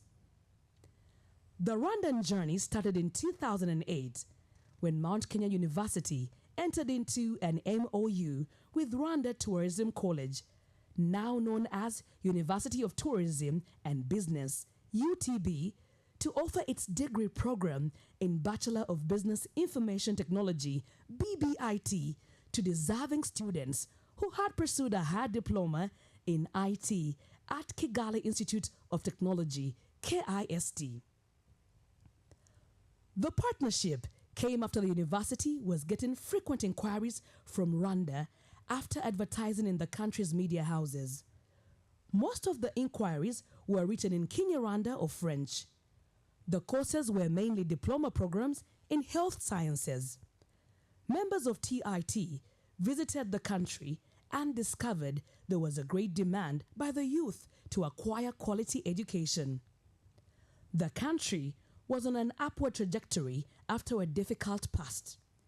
Through a local contact, TIT management met Dr. Zulfat Mukarubega, founder and legal representative of Rwanda Tourism College, which was launched in 2006. Dr. Zulfat was well versed with the Rwanda education system and agreed partnership with Mount Kenya University. In the course of discussing the partnership, TIT graduated into a university after it was given a letter of interim authority. Professor Stanley Wawudo, the then Vice-Chancellor, represented the university. It was good news for Rwandan students who would enroll through RTUC since they could acquire international degrees from Kenya. There was also a big demand for a number of undergraduate and postgraduate programs not offered in the country. Many students were traveling to neighboring countries to pursue their studies. Yeah, I was one of the people who started the university, actually who opened the doors. That was in 2008 when we were given permission to open a campus. We started in town at a street, by then it was called Avenue de Le Pax. We started with 2,000 students, and by then there was a very big demand of undergraduate and postgraduate programs. I'm among the first employees who worked in MKU. I joined in the month of November in the year of 2010. In finance department, we were 2 people.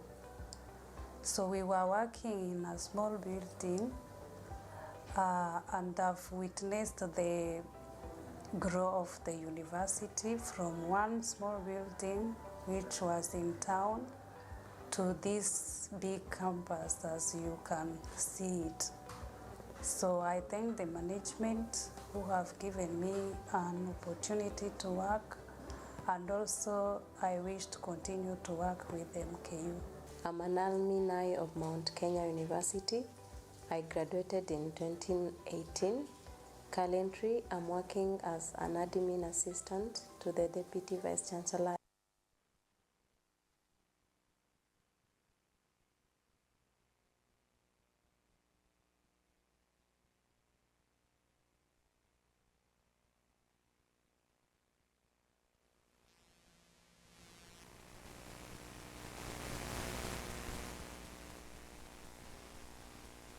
Debate organized by Mount Kenya University Journalism Club. I'll be attending the debate so that we can have a more animated conversation. Let's see you in the grand debate. I see you there in the D-Day. See you there. Thank you. Thank you very much. Thank you. Thank you so much. Yes, welcome back to this Mkusa 2025 interview in preparations for the presidential seat. We are hoping that you're following. We'd love to acknowledge that we have our aspirants here with us. And if you were following us on the first session, kindly keep on following us. YouTube at Atlanta MKU, Facebook at MKU Radio. And we are back. Welcome back, ladies and gentlemen. And jumping to you, I'd like you to give sentiments on one of your competitors' manifesto. Tony gave us his manifesto. He talked about things to do with the laboratories. What is your take on that? Is that really a concrete manifesto, according to you? Thank you. I'm glad we are now having a conversation that is geared towards providing solutions. Immediately during the health break, I have found quite a number of students waiting for me outside from the medical school department of dental sciences. In fact, they are from a class and they are saying that even their dental chair is full of dust. So when we talk about the quality of our academic institution, especially within our labs, there is a problem. And that is not the first instance that I have received. A student who from the medical lab science by the name John Kamau, who is now in 4.2, said the first time he had a hospital experience was at the time of attachment. To me, that was heartbreaking because the soft skills that are required in the field have not been taken care of within our curriculum. And this is what I'm proposing in my manifesto when I get time to talk about it, because it's like we are having one idea but different dimensions or approach towards its implementation. I will establish a Mkusa Academic Council.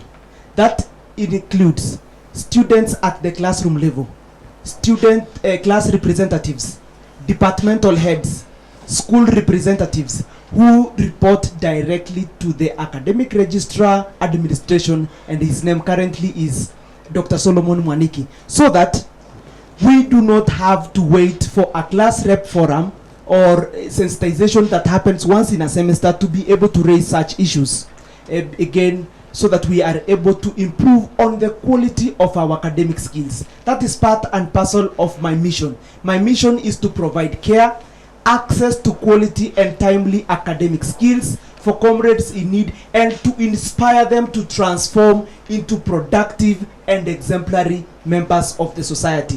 When I have another chance, I will be able to explain on that. Thank you. Thank you so much, Mr. Kiprono. You might be having another different approach. Thank you. Whatever it has been bossed by my brother Tony is actually what we are currently facing in the College of Health Sciences. It is a concern, and as a concerned comrade, we have been facing the same challenges for quite some time. We have laboratories, we have those which are inside the institution, we have those which are even outside level 5, and I, being among them, we use the level 5 hospital as our practicing area and even a place where we do our practical. But we are also doing in the School of Nursing that we have the Nursing Skills Lab. I'm happy to have achieved a number of things also in the same, because at this particular point, School of Nursing, we have 2 labs which have assisted us in solving the problem that we have been facing. Students from dental sciences and medical lab are much concerned with the academics and the curriculum which was instituted by the institution that is not solving the current problems that are facing. So for me, I really support, and we need to involve all those students, because it cannot be we are facing all these challenges and these people are paying a huge amount of money in every semester, and the services being provided to them are not adequate to whatever it was supposed to be. The objective that they are supposed to be meeting in each and every semester is not guaranteed, because facilities, the program itself is not guaranteeing them the services that it was there and the objectives that was set in place for them to achieve. So I really support it, and we are going to ensure that together with all these companies who are facing these challenges, we have a plan to ensure we solve the problems once and for all. We have done in our School of Nursing, and we are going to ensure even those other departments, they will be able to get the objective as it was instituted and placed by the university, and even the curriculum in the various courses. Thank you so much, Mr. Kiprono. Mr. Rashid, probably you have also a different approach. Thank you so much. About what he said, that's not even the only issue that the student have academically. We have other issues, but to focus on what he said, first of all, the resources that we have, they are not enough. Not only the health student, but even the other department, it's not enough. My approach in that is, one of the people who have the directories and they know everything about their department is the head of department. In my approach, first of all, you have to find out the issue of the problem and also link with the head of department and the school representative to find out what they need, work with them, and to provide for the school, for the student, what they need in that field. And the other thing also is that one of the issues that we are not talking about academically is the issue of these online things. Nowadays, for the last, I think since the last exam period up to now, we have a lot of issue, especially in our portal. Up to now, today is a deadline for unit registration, but I know they will extend. But even some people, they are not even able to register for the unit. You log into your portal, the portal is just loading, and then it's telling you the page is not found.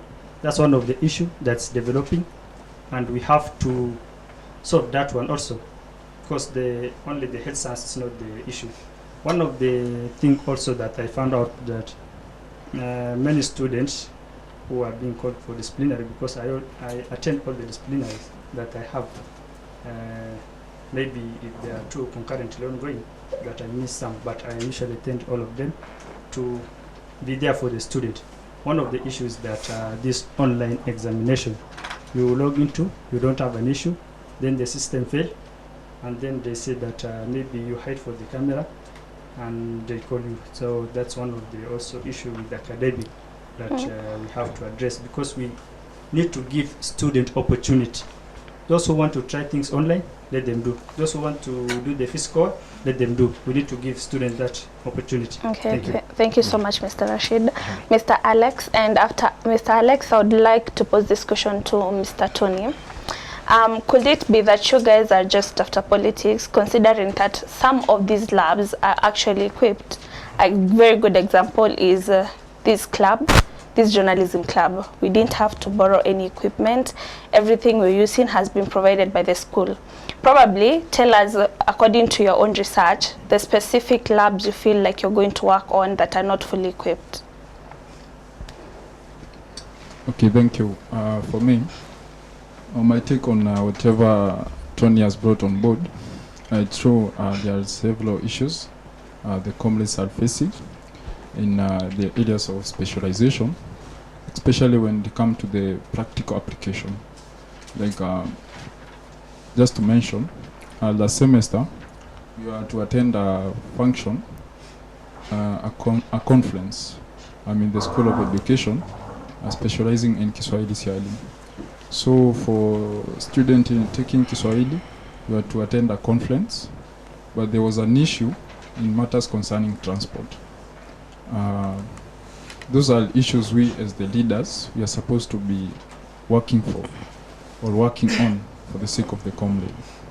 Matters concerning transport, the school has the resources, it has the needed resources to maybe help the student, the comrade, to move from one point to another.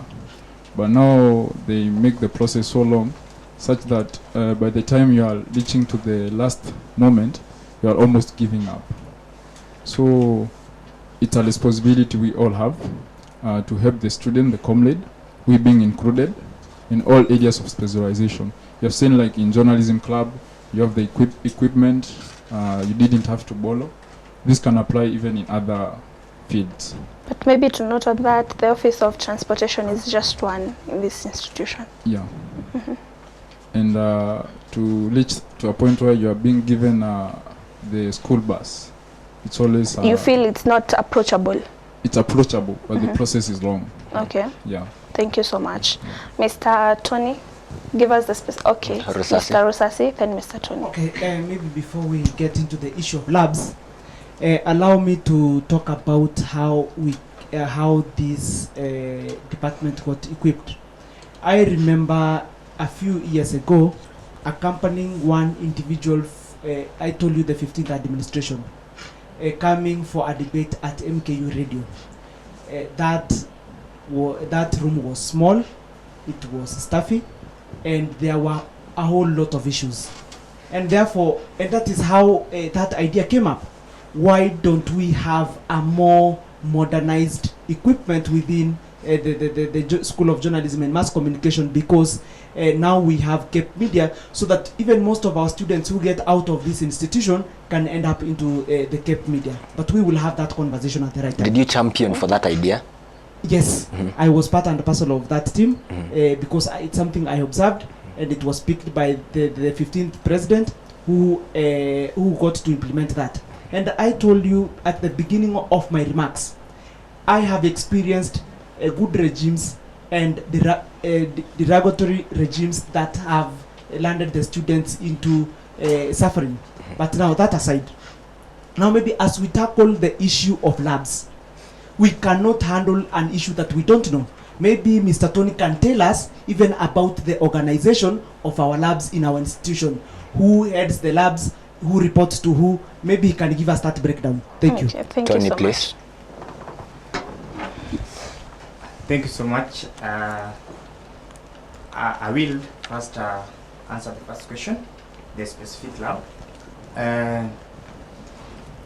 Given an opportunity by the student of Mount Kenya University to be the chairperson, specifically I'll dwell with the first lab, which is dental lab. Actually, it is very small, and we have a lot of students taking dental technology. So you find that there's a time some students are taking their practical, and a certain intake, a different intake. Now it's a mixed up. So, and the lab is so small. So I'm going to be in front to open up the big lab through the university council, and take this to them, and they should offer us, at least they expand the lab. Again, the dental clinic, we have a dental clinic, though it only have it has only one dental chair, which is to the number of comrades of Mount Kenya University taking dental technology. It is very let me say it cannot be used by these students. It is in poor conditions. Yeah, thank you so much for that.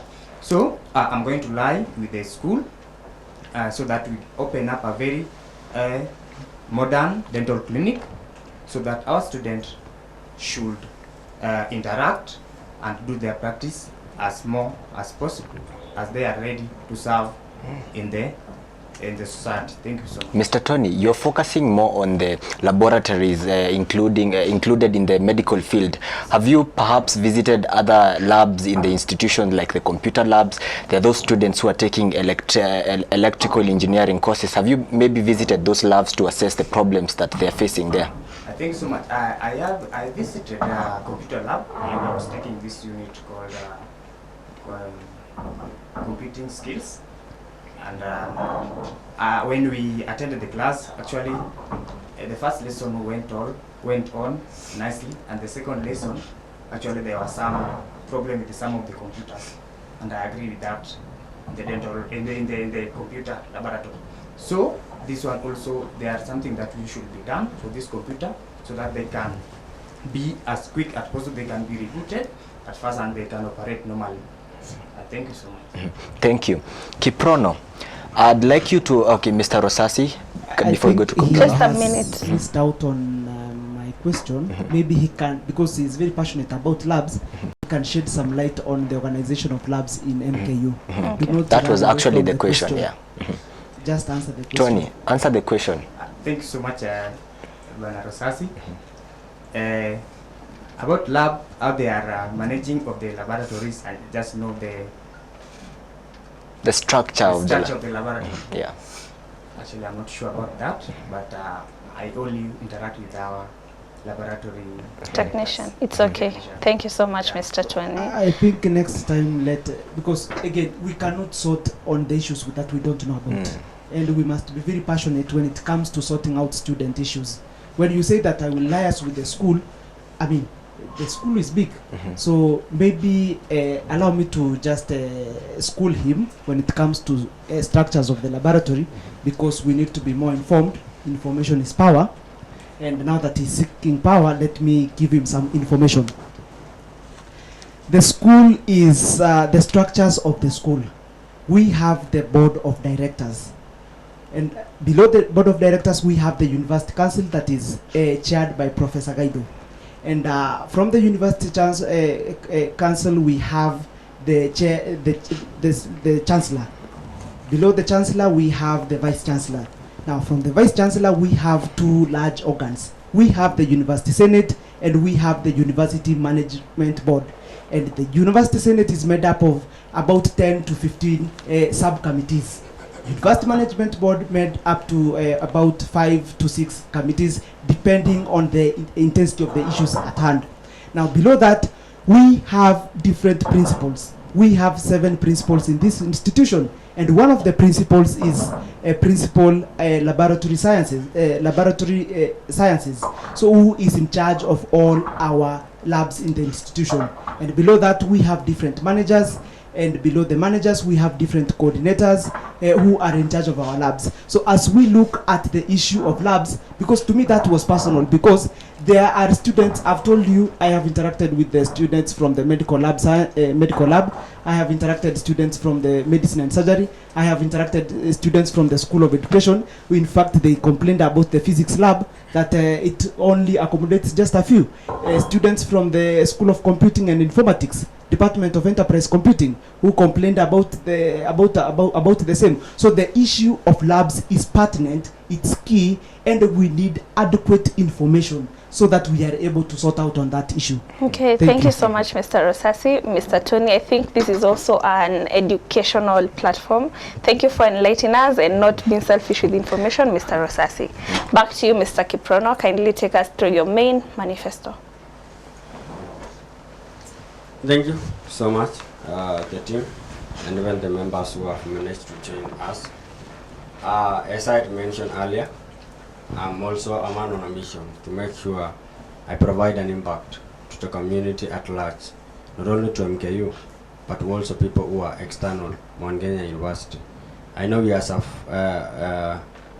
I'm aware that we are all gathered here so that we can listen to a comrade, to listen to a leader who is going to solve the problems that we are facing. I am much concerned with the problem that everyone is facing, because when we talk with labs, it is not all the students who are facing the issue of laboratory. Being the president of Mount Kenya University, it means I'm a spokesperson to every comrade who is in Mount Kenya University. My picker and the major and one and only manifesto that I'm having as Evans Kiprono is the scholarship. Allow me break down, because that is the place that I was there before, and I feel I have interacted with several people. My brother here, I've mentioned a student who is doing medical lab, having a fee arrears of 213,000, not 233. And that student actually joined in the year 2021, and he has never attended any class. I have a student also who is in business and economics called Odiambo, who is also facing the fee issue. At this particular point, I came up with a manifesto of scholarship. Scholarship, we have internal and external. Internal scholarship is the one which I had mentioned on the MKU Foundation scholarship, and even the Chancellor's scholarship, which was there before. Among us, the comrades, we can also have our own scholarship where we can provide a school fee for our own. We have the fund drives that we can raise, and I had mentioned also earlier on. So to this, we will be able to fund the students and even to provide for them a living. We have also the Mkusa kitty, according to Mkusa constitution. This Mkusa kitty, every student register with 1,000.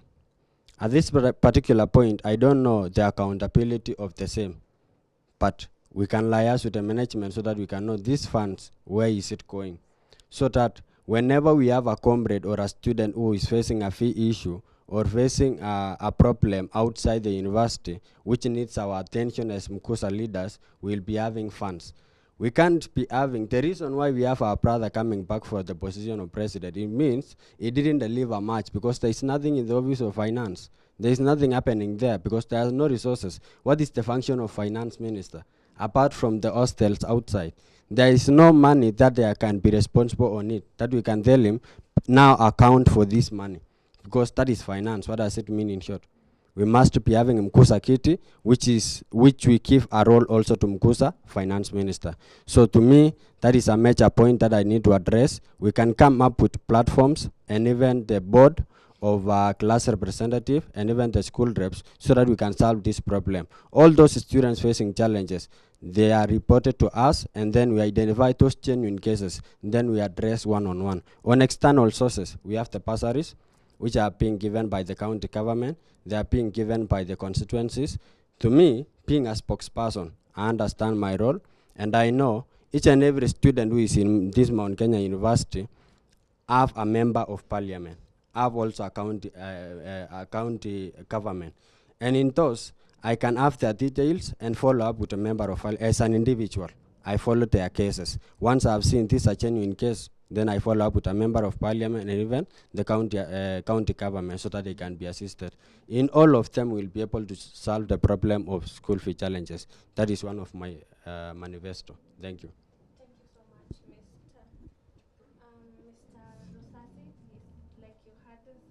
Say about the student. I don't seem to agree with those But before you give us your views, let's start with Mr. Alex to give us his views and whether he has better ways to implement on the same. Okay, thank you so much. Whatever my friend Kiprono have said, on my side, and also saying the same, on matter concerning the county bursaries and helping students with the genuine cases in matters concerning fee payment. So for me, I'd say whatever Kiprono is saying, it's workable. It's something that can be implemented. And if at all, one of us get into office, he should follow the idea. Yeah. Thank you so much, Mr. Alex. Rashid. Thank you so much. What Mr. Kiprono said is one of my big agenda or one of the manifesto there. One of the things that I found out when I entered office is that the student, they don't enjoy according to what they pay. First is that thing. One of the issues that I was able to solve is we are going for the trips and then you are being given money that is not even enough for the lunch. One of the things that we are fighting for the student is that one. We were able to correct on that. There was a bit increment. And about the Mkusa kit, I just want to talk a bit about it. Mkusa kit, it's not there. It's just there in Constitution, but it's not there. That was the question that we asked when we were in orientation. And we were told they can't bring it back. We fought it for like 2 days. They can't bring it back. One of the issue with the Mkusa Kiti is if we have a student leader misusing them. That's the issue. That's why in my agenda, first one of the things that I've said is transparency in everything that I do, whether scholarship or Mkusa Kiti. When I start with transparency, we know what is coming in and where it is going. You can bring back the Mkusa Kiti. That's my approach to Mkusa Kiti, to bring it back. First, I bring back transparency in the scholarship, let the administration see what we are doing, and then bring back the Mkusa Kiti and manage it well. That's my take. Said that your docket, the finance docket, doesn't have much of the work to do. Do you agree with that? Because you are the finance minister. No, he didn't say much of the work. He said there was no enough funds to manage. Yes, that's true. We don't have enough funds to manage. We had a conversation when we were in orientation. We just wanted maybe for the student, just from your fees, let's say just like 200 goes to the Mkusa kitty. That will be a lot of money even to help this needy student. Those are one of our proposals. But we are trying to follow up, but it's not being implemented. That's one of the reasons that I'm coming back. I want to implement what I've proposed. Thank you so much, Mr. Rosasi. Then we'll finish with Mr. Tony on the same issue. Thank you. Modern problems require modern solutions. And before I delve into that, the last time I checked is that our brothers and sisters from the Muslim faith cannot be associated with lies. But today, I am seeing otherwise. My brother here is talking about being transparent. He cannot be associated with transparency. In fact, even his statements are opaque. He has been opaque for an entire year because he cannot even provide one photo of him attending a student event. That's number one. Number two, the issue of Noel Opara, a medical lab student, he joined here in the year 2018, not 2021. Get your facts right, Mr. Kiprono. You cannot come here to just lie around carelessly. Because it is a case that is hurtful, disheartening, and we don't have to politicize about it. Anybody who is in a position to help that student, please help that student, because even his timeline for collecting that money has been extended up to and until around 14th of February. Get your facts right, Minister. You cannot be a liar. Have you taken any initiatives to help that student personally? Yes. Number one, I have made my contribution. My team has made contribution, and I have made my personal commitment of ensuring that that student gets to clear his fee. And that is why, even before I began to present his case here today, I urged all my viewers to support that student. In fact, we can get his details, and the students can get to help him get back to class, because education is power. Thank you so much. That is the future. Okay, now, before we continue, let Mr. Rashid clean the air on the issue of transparency. And also Mr. Mr. Kiprono, to confirm about your own facts. I think it will be unfair to give him a topic on transparency. He's very opaque. Because he's here, let him defend himself. Let him clear the air about it. But the statements will still be opaque. It's okay, Mr. Rosasi. Let us hear from him. Mr. Rashid, clear the air. Are your statements opaque? Okay, thank you. One of the things that I want to say is that those people who talk a lot, they have to explain their statement, because what we have to explain is not the truth. The truth is short and direct to the point. I've said I've done this and that. Go and confirm, because you don't have the information. That's what you are telling us, assumptions and lies. Because if you say I'm opaque, I'm not those kind of leaders. You give people 5 shillings, or you do this and that. You take a picture and post. I'm not that kind of leader. Do you attend those events yourself? Yes, I usually attend. Yes. Let him say that I have not attended this or that event for the Mkusa, so that I have to correct him. Because what he's saying, that one of the things is that if you have to do things and bring changes to the comrades and to the student, and you don't have to shout about it. Let that person feel the effect. Let the comrades feel the effect, not the media or the outside there. Because one of the things that of the leader is that everything little they do, they have to take a picture, post it, everything. So I'm not that kind of a person. I do my things. I don't have to maybe explain to people maybe what I don't know. I ask, and I also ask him to ask what he don't know. Let him not start saying about assumptions and things like that. Okay, thank you so much, Mr. If you want to be a great leader, you have to ask, you have to focus on your idea and your goals. Don't focus on people. Okay, Mr. Kiprono. Thank you so much.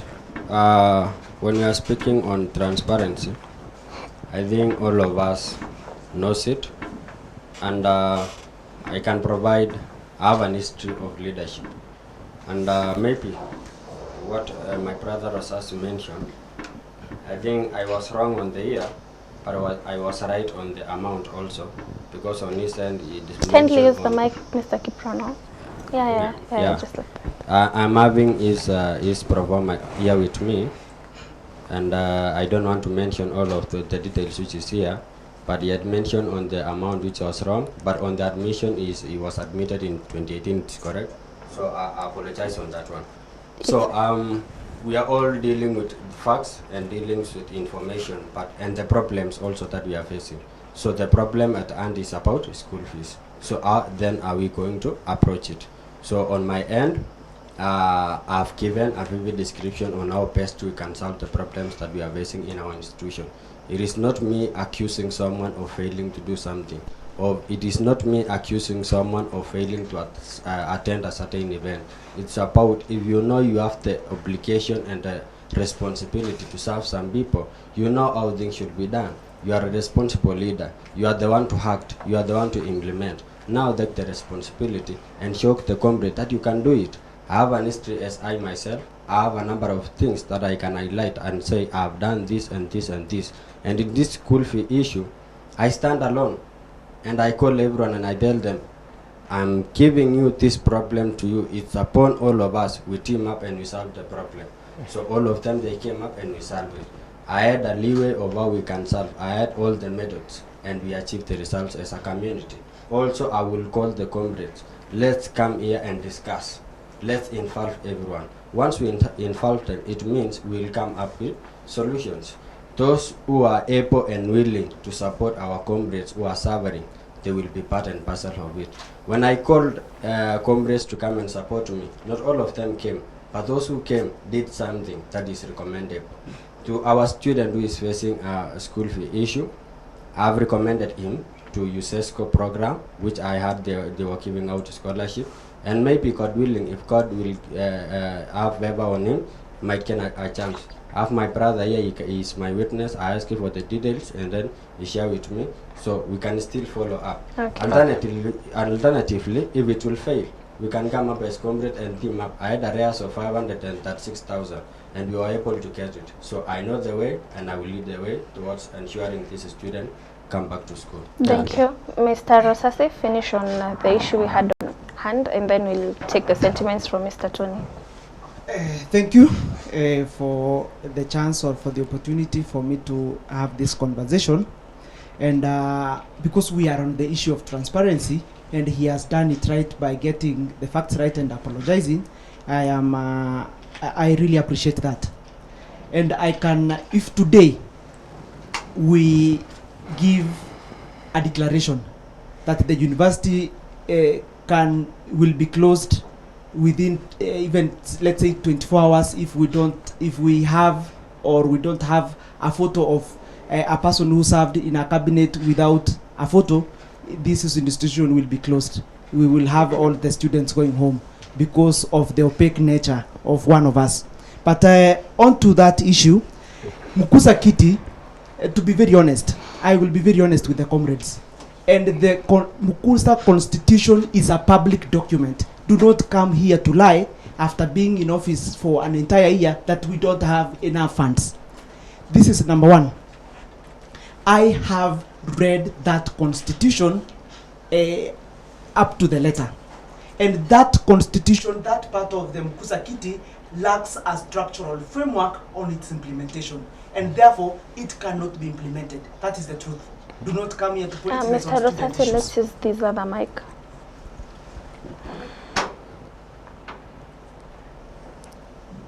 Thank you.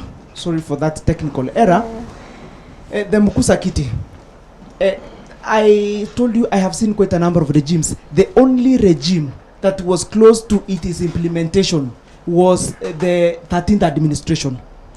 But because it lacked a structural framework, that part cannot be implemented. And therefore, we must call for maybe a constitutional review, or we must be able to come up with an alternative, another initiative that I have come up with in my manifesto. That is the Mkusa Fund, that will have a Mkusa Fund board. Mkusa Fund Oversight Board, so that we can have a more structural framework on, number one, the application process, the advertisement. Now that we have a new screen on at the city ground, we are able to advertise on that program. Our students are able to be sensitized because we will have an Mkusa Academic Council that has representation across, and we will be able to be involved in the process because there will be student committees in my manifesto, chapter 4 of the Mkusa Constitution, and we will have a beautiful program that will be able to benefit the students. You coming here, serving 1 year, talking about a fund that we do not have enough funds. I mean, honestly, let us not lie to the comrades.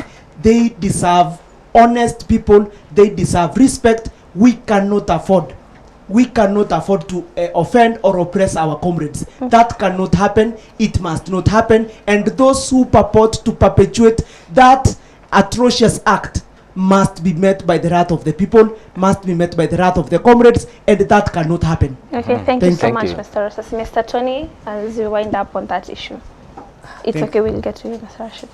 Thanks so much. I'm going to talk about the Kiprono's manifesto. Yeah.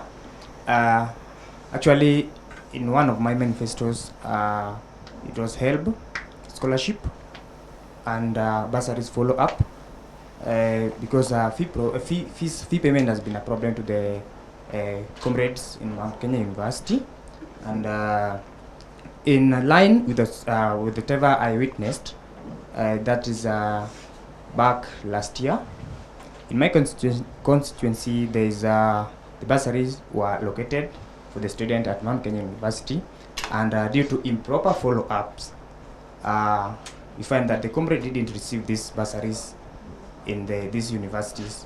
So like there is a channel, or there's a point where these bursaries couldn't reach the students and benefit them. So we are going to follow up. I'm going to follow up this as a Mkusa chairperson, and actually going hand in hand with my brother Bruno to assist the student of Mount Kenya University. Thank you so much. Thank you so much. Mr. Rashid, you feel like you need to talk about the issue that has been brought up by Mr. Rosasi. Yes, I appreciate first of all Rosasi for recognizing what I've said, but he's not listening. What I've said about the Mkusa Kitty, I've said I have to first start with transparency, and that's what he said. It doesn't have transparency, but he was not listening. Great leaders listen, so I urge you to listen. You don't have to repeat what I've said. I've said I have to start with transparency. After setting the transparency is where you go and reinstate the Mkusa Kitty. Thank you. Okay, thank you. Mr. Rashid, now that we are still here with you, kindly take us through your main manifesto. Thank you. My main manifesto is that, first of all, if you are a leader, you have to find out what is the issue of the comrades or the issue of the people you lead. What is their problem? What is their sufferings? Our main reason here is to take away that sufferings. You have to solve problems. That's why we are leaders. One of the things that I found out, I first said, and it's access to internet. I'm just repeating my first manifesto.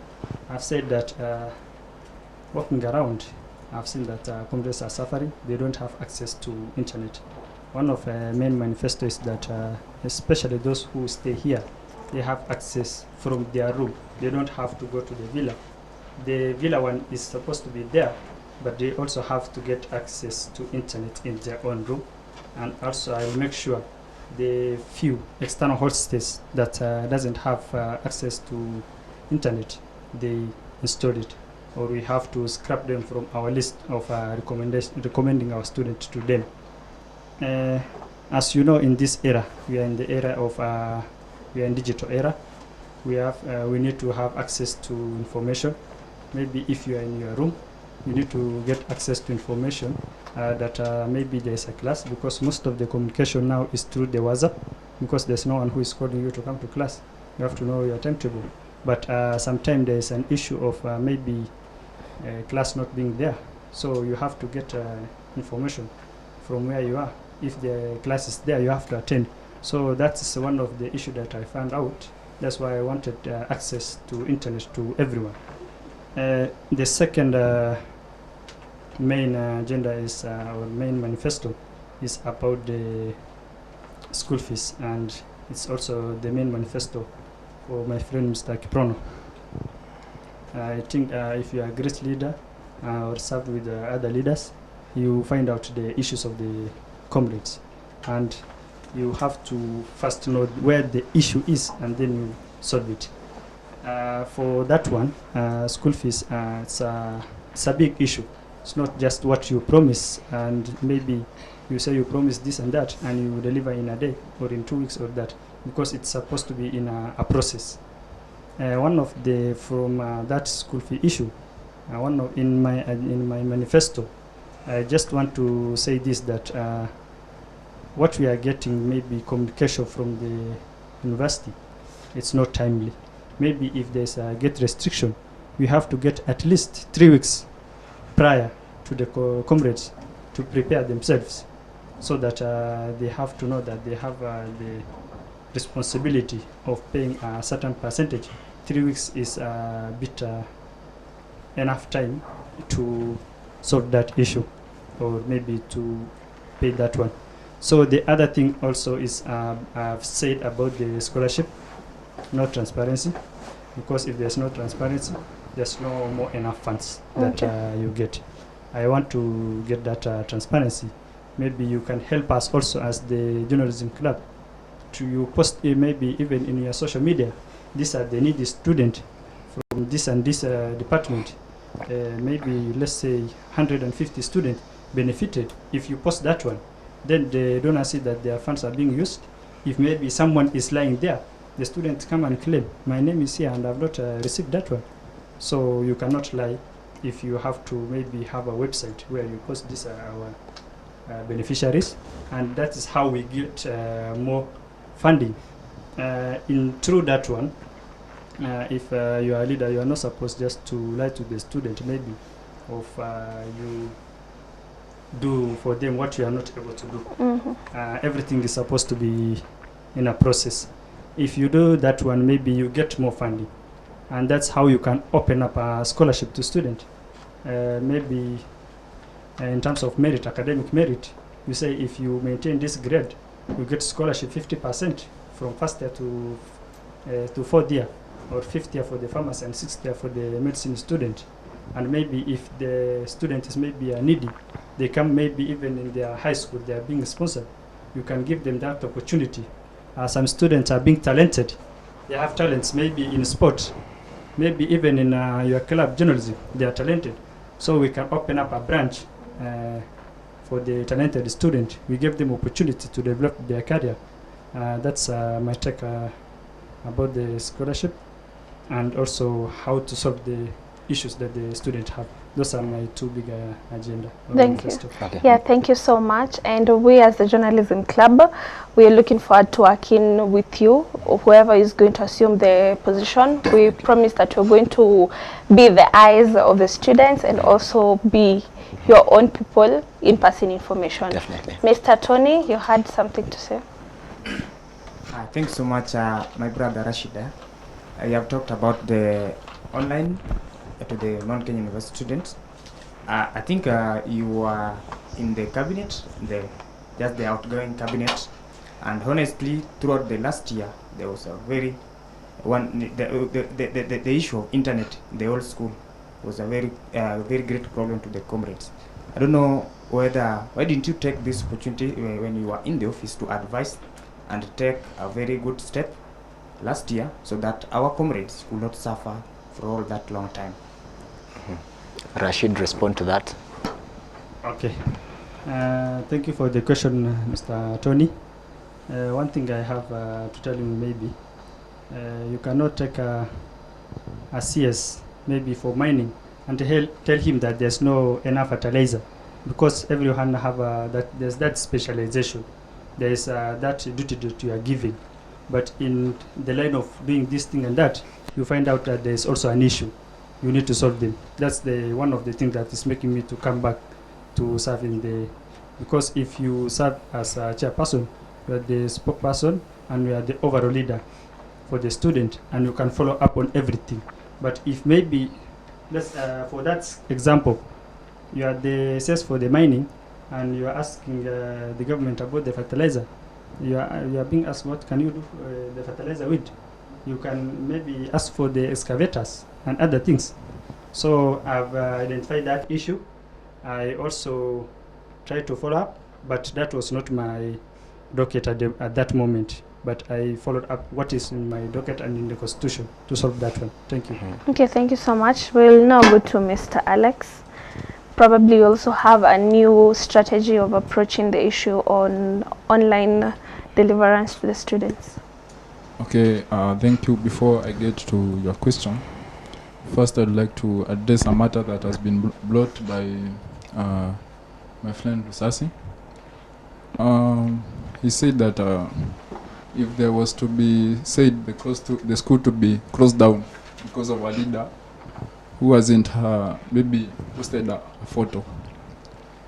I've seen Rashid's photo with several people. It's not him who had posted, but several comrades who are his friends in an event. So, you know, one thing with Sasi is good at pointing out people's mistake. He's good at that. Yeah. And he doesn't look at himself. The mic. It's good at some time, before you point out at someone's mistake, first find out why. Find out why. Maybe Rashid is not good at taking photos. They had gone for a trip also in the country. I didn't see his photos. But for his fellow Kansi, I saw their photos. Even them together, he wasn't there. So first try and find out why. Yeah, it's not a must. When you go somewhere, your first agenda is to point out the mistake. Yeah. Mr. Alex, you've talked about Mr. Rosasi pointing out on other people's mistakes and leaving himself. Yeah. So have you noted some of his few mistakes? Yeah, he's good in PRs. For example, he brought an issue of a student with fee issues. He said him and his friends, they contributed. How can we know you did that? And another thing, after you contributed, did you raise the full amount? If you didn't, what other step did you do to reach out to other people? For example, my friend there, Comrades President, he normally helps people facing such challenges. And whenever he raises his amount, he reaches out to others. Like I remember for me on my case, there was a student in my class. She's my classmate. She had an issue with the fee. Like me, I'm part of the new funding model. Unajua kidogo mtukaa risasi hawezi elewa hii maneno because kwa ile ya nini. I understand the challenge in there. Like for last year in private university, he said about the birds. We don't have birds. Sisi, we are on the same level, all of us. We are paying the school fees, all the school fees that has been allocated by the school, we are paying for ourselves. There isn't someone from maybe poor background, someone who is able, like there isn't that burden. So, after I raised the amount that I helped raising to her, I reached out to others, my classmate, CU, YCS, and she had an area of 30,000. That is the school fees and the land. And we helped her to raise that amount. Apart from that, we also helped her to shift from the house that she was living because there was issues with paying the rent. And right now she's moving on well, though she's not able even to pay the other semester's fee, but always make a follow-up. And even I've been helping her to find the scholarship, like that one, like that I told you about, that person in charge of scholarship. He talked about presenting people with that fee, genuine case in paying school fees. I took her to that person in charge of that. We talked and she was guided. So maybe it was just a point of note. Okay, yeah. Thank you. Coming back to myself, my other agenda is about student welfare. I understand we are. But you are either giving us another proper way you have on Rashid's proposals? You know, Rashid proposed about the fee. Yes, we've already tackled about fee. He also talked about internet to the students. Okay, internet. Have you thought about that? Yeah. Okay, on my side, right now I understand there are issues when it comes to unit registration. The portal has some delays. And also, when it comes to online classes, most of the time you find when we are doing exams, you are forced to go and chip in from access internet outside there. You are forced to pay some amount, but else they are a laboratory in school at the ICT that it should help us maybe reduce on that cost. So for me, on my side, it's my duty to work with the academic minister, because the academic minister is entitled to helping and guiding the student in matters concerning academic issues. It's my start to work with him to follow up on such cases, ensure that there is a good internet within the school, whereby the student can be able to do their online classes, the online exams, without any interruption. Thank you so much, Yeah. Mr. Alex. Mr. Rosasi. Thank you. I did not know that my brother Kinyua can as well be a lawyer and now an investigator. Yeah. Now he is very competent about PR, public relations. Anyway, that aside, we deal to the matters at hand. And the reason as to why we must, for us to be able to achieve transparency and accountability, we must call out impunity. We cannot go into bedroom with perpetrators of impunity. And I will call you out any day, anytime. Like now. My brother talks about putting Wi-Fi in study villas. The last time I checked, we have a total of 27 villas in the men's hostel. We have a total of 9 villas in the female hostel, and 2 of which have not been labeled, 7 are labeled. That is how much I pay attention to details. And they do not have even sockets, so how do you offer Wi-Fi to villas that do not even have sockets? I mean, good people. That's another one. And my friend talked about me not getting to hear what he talks about. I have a very special eardrum that is able to filter out lies and truth. It cannot take in lies, and that is why I am not able to take lies from a deceitful man who has misrepresented his religion. In fact, he should be able to apologize to my Muslim brothers and sisters, because he is misrepresenting them the way that we don't know about them. Onto my agenda. And I urge my brother to go and even just Google. In fact, now once that Wi-Fi is out, you can Google on the meaning of PR. It's like you lack substance of knowledge. Now, onto my manifesto. When I received the high calling, the calling to serve the great comrades of Mount Kenya University, I set out a task force to go round the school and find out what are some of the issues that the students are facing. Number 1, a report that I received, I was part of that program because I have to lead by example. I report that, in fact, in one of my interactions within the medical lab science students, a student by the name John Kamau, 4.1, talked about by the end, the first time they have a hospital experience is at the time of attachment, and that is once they are done with the 3.2 program. Dental department students, the president Mukudesa, Alan, I call him Alan, talked about a dysfunctional dental unit. When I talked about to the medical students, they talked, that's medicine and surgery, the student-patient ratio at the hospital, the recommended one is 1:4, but we have a ratio of 1:10, 1:20, 1:25. So there is a challenge with that program. When I spoke to the students from the School of Journalism and Mass Communication, in fact, one of them said that by the end of their program, most of them are not able to operate a camera. To me, these were heartbreaking moments. from the School of Pharmacy. One of them said, in fact, a first year complained about the new funding model, and another one complained of a student who committed suicide secondary to an expulsion from school out of a malicious lecturer. There was a whole squabble. Struggled with diploma, struggled with now degree, at the 5th year got expelled. Total orphan. I mean, these are the weighty issues that came up. Not forgetting on our issues of security. A student from MKU was butchered in Nakuru. A student from MKU was butchered here in Runda. So there are several weighty issues that came up.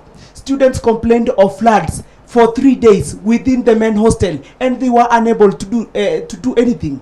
I mean, those were weighty issues that I looked into. There were issues of value addition. There were several academic issues, and I asked myself, if I am to sort out these problems, what can I do? I came up with one objective, which is my mission, which is my vision, that states my mission or my key objective is to provide care and access to quality and timely academic skills for comrades in need, and to inspire them to transform into productive and exemplary members of the society. I further broke down that objective into 3 main pillars: care agenda, academic agenda, and transformation agenda. Under my care, what inspired my care agenda?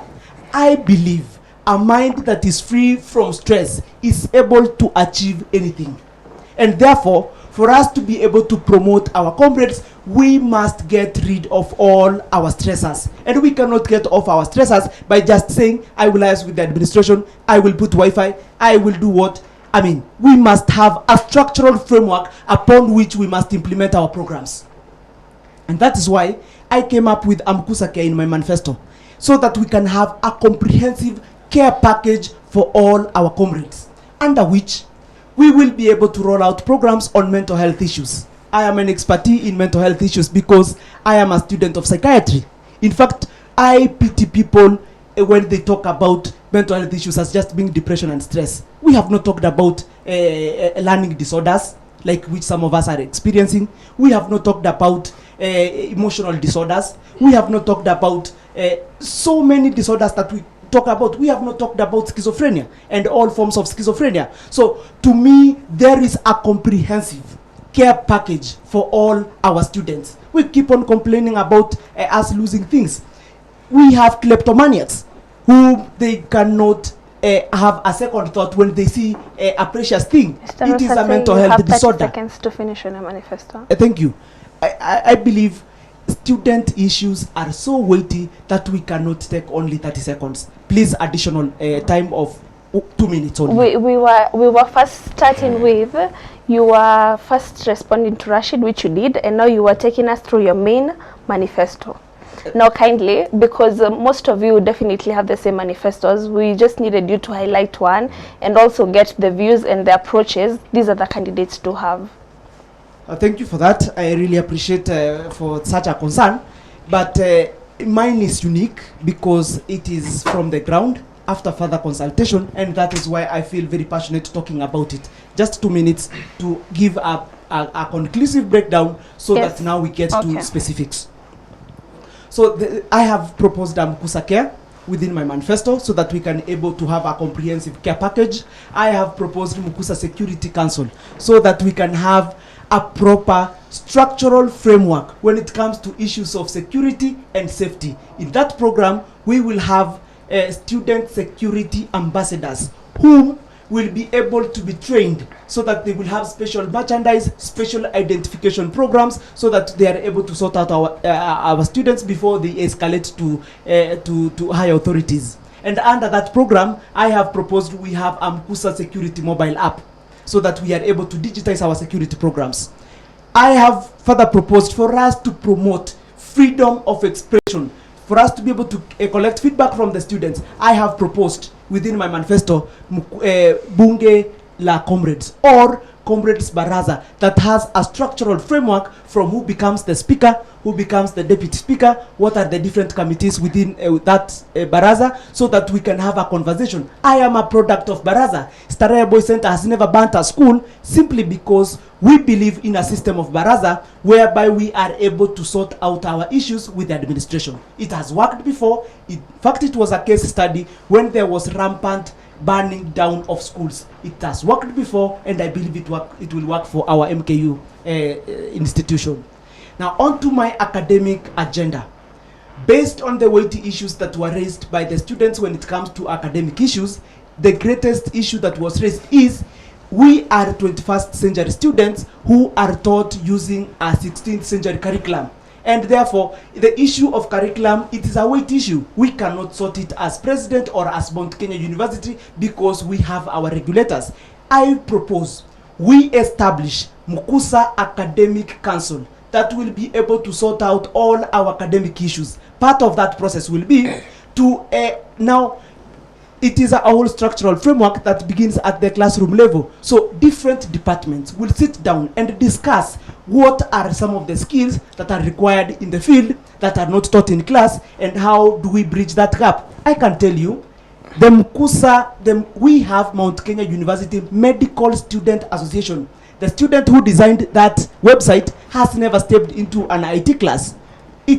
We have came up with programs of code community. They were able to learn coding on their own and able to design a website. The guy who designed my campaign website has never stepped into an IT class. So these are some of the skills that are not taught in class but are required in the field. So for us to bridge that gap, we must establish this Mkusa Academic Council as soon as yesterday, so that we are able to sort out all our... But would establishing that academic committee not absorb the roles of the academic docket of the Mkusa?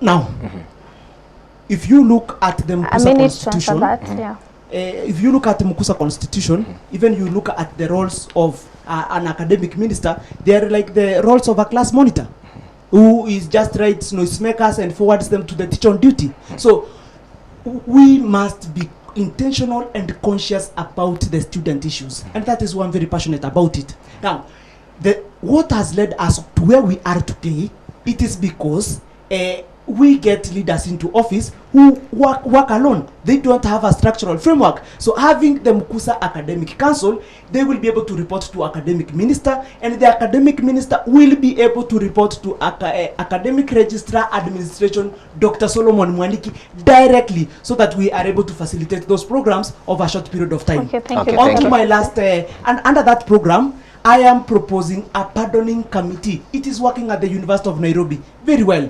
We have students who have suffered academic expulsions on account of malicious lecturers, like now the example that I cited of a pharmacy student who committed suicide after being expelled, spending 9 years in school. So, and what has, in fact, only in last year, 30 seconds, Bwana Rosasi. 30 seconds only. Just to give a few facts. Only 30 seconds. Okay. Yeah, in fact, less than 29 seconds. Only last year, like about 1,200 cases of disciplinary were reported on account of a transition from to an online program that was not rolled out in a proper way. So why must these students suffer, yet we have not rolled out these programs in a manner that is meticulous? So we must have that pardoning committee as soon as yesterday, so that even those who have been locked out of university can have a second chance. Okay, thank you so much, Bwana Rusasi. I have, just to summarize on my transformation program, the very last one, kindly. Student transformation and inclusive growth, whereby one student enabled differently will be appointed to cabinet, one international student will be appointed to cabinet. They have so many underlying issues. I will be able to explain them as we continue with this debate. And under that transformation program, I have established 10 centers of transformation, in which the Journalism and Mass Communication Club will be benefiting from, because we will have a journalism center and a very beautiful program that will be linked to, I have proposed Mkusa Talent Academy, so that it's a very beautiful program. I have established Mkusa Sports Academy within my manifesto. I have established, lastly, to promote accountability, student committees.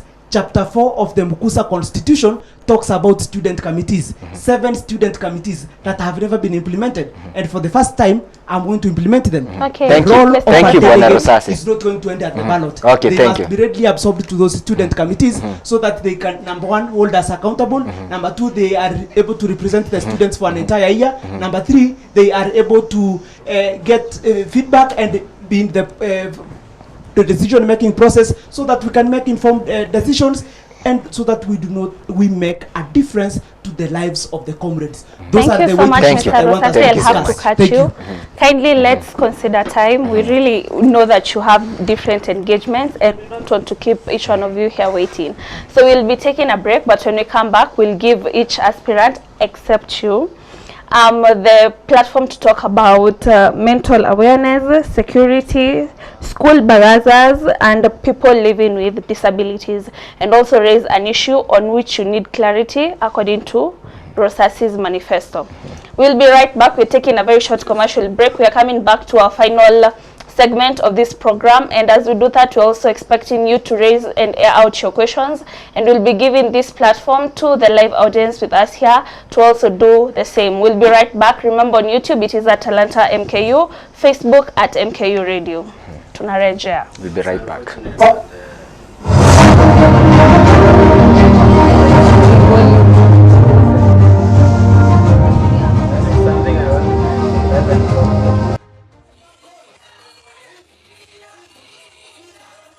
Nothing beats the feeling of graduating from the leading private university in the region, armed with knowledge and confidence to face the world.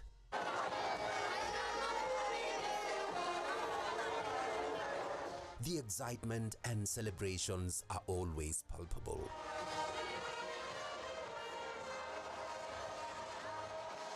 And who would not be happy to graduate from a university that stands head and shoulders above the rest in providing quality, affordable, and internationally accepted education, as well as a leading institution in student employability?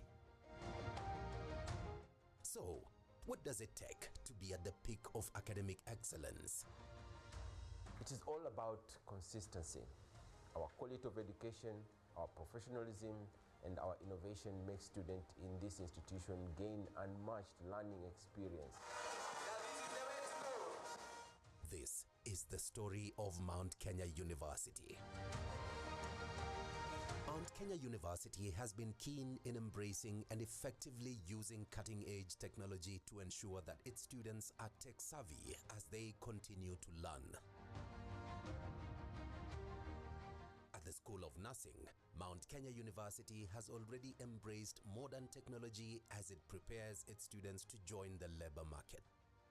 The university has invested in the latest machines, including 2 high-fidelity mannequins for cardiopulmonary resuscitation.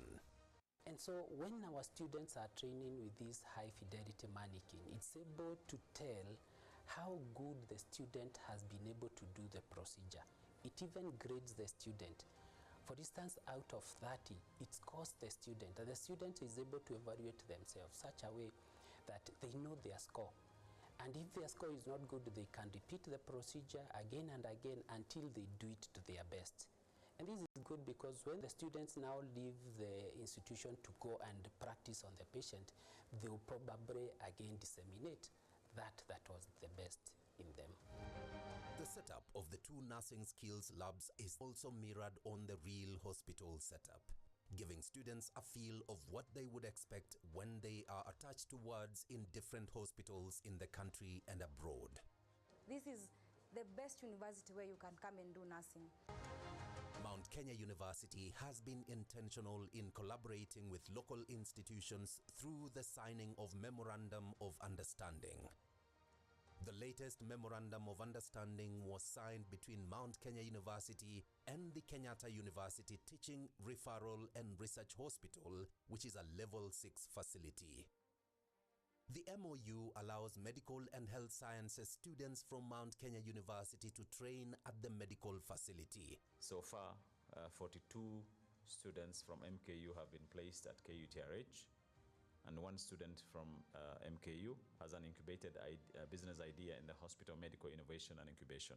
MKU has really come across as the best private university, not just in Kenya, but also in the region. And so the best private university is partnering with the best public hospital. Yeah, via Heart, the House of Gabe Eledict. Our efforts to offer internationally recognized education continues to bear fruit. Well done. In May 2024, Mount Kenya University successfully sent the pioneer cohort of 5 students to Germany to offer healthcare services in the European country. I'm currently here in Germany studying nursing, and thanks to the Mount Kenya University, we were able to live our dream. MKU helped us through the whole application process, the visa processing, the flight booking, language training, pre-departure training. MKU came through for us big time, so big shout out to them. And if you have a dream to come abroad, MKU has your back. When we took our first 5, because we first took 5 of them, so that has now actually made more students to know that, yeah, this program is actually working, and it has helped many other students to enroll into the program. The university has a similar partnership with Lebensschilf Tirol of Austria that also enables nursing graduates from Kenya to work in Austria. Thank you very much for the cooperation with Mount Kenya University. Thank you very much for your interest in coming to Austria. Good luck. See you soon here. Our collaboration with Ehime University and Nagasaki University in Japan has also enabled our researchers continue to age closer to finding a vaccine for malaria disease. This year, a group of 6 researchers who have been stationed at Mount Kenya University Center for Malaria Elimination Institute of Tropical Medicine had an opportunity to travel to the 2 universities in Japan for an exchange program. Their tour was highlighted by the Japanese media.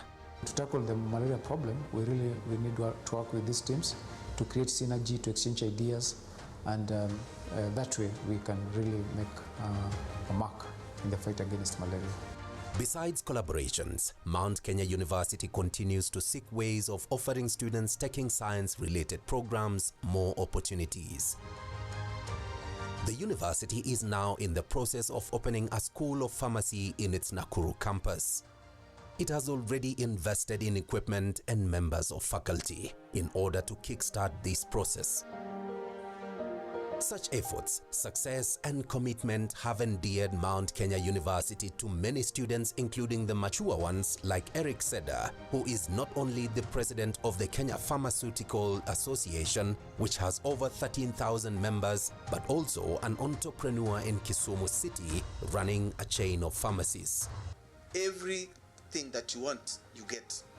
In most universities, you'd share equipment, you'd share facilities, but I want to say that in this university, they have all the equipment that is enough for each and every student.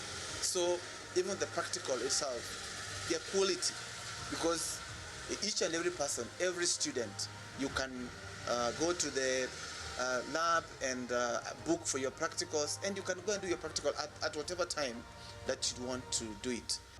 Through the School of Computing and Informatics, Mount Kenya University has adopted a smart way of disseminating its lectures by using these ultra-modern interactive displays.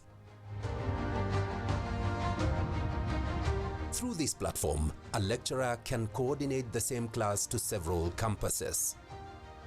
These lectures will also be recorded. So when the lecture is recorded, a student can be able to replay that lecture, and if there is any aspect of the lecture that they did not understand, they can be able to play it again and again until they understand.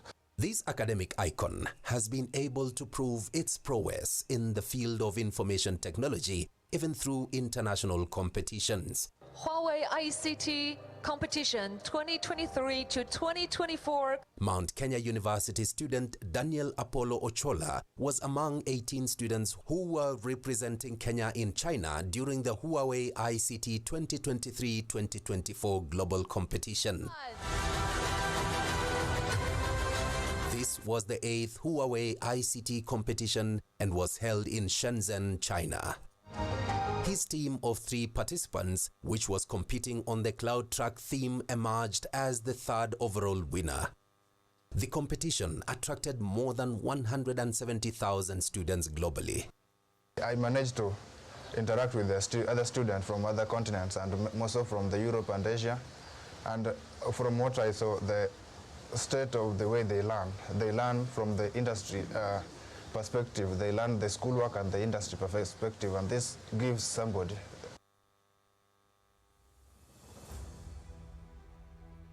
Comrades power.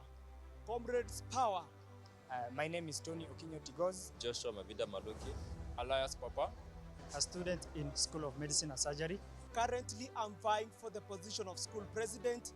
And on that note, we shall be having a debate organized by Mount Kenya University Journalism Club. I'll be attending the debate. So that we can have a more animated conversation. Let's see you in the grand debate. I see you there in the D-Day. See you there. Thank you. Thank you very much.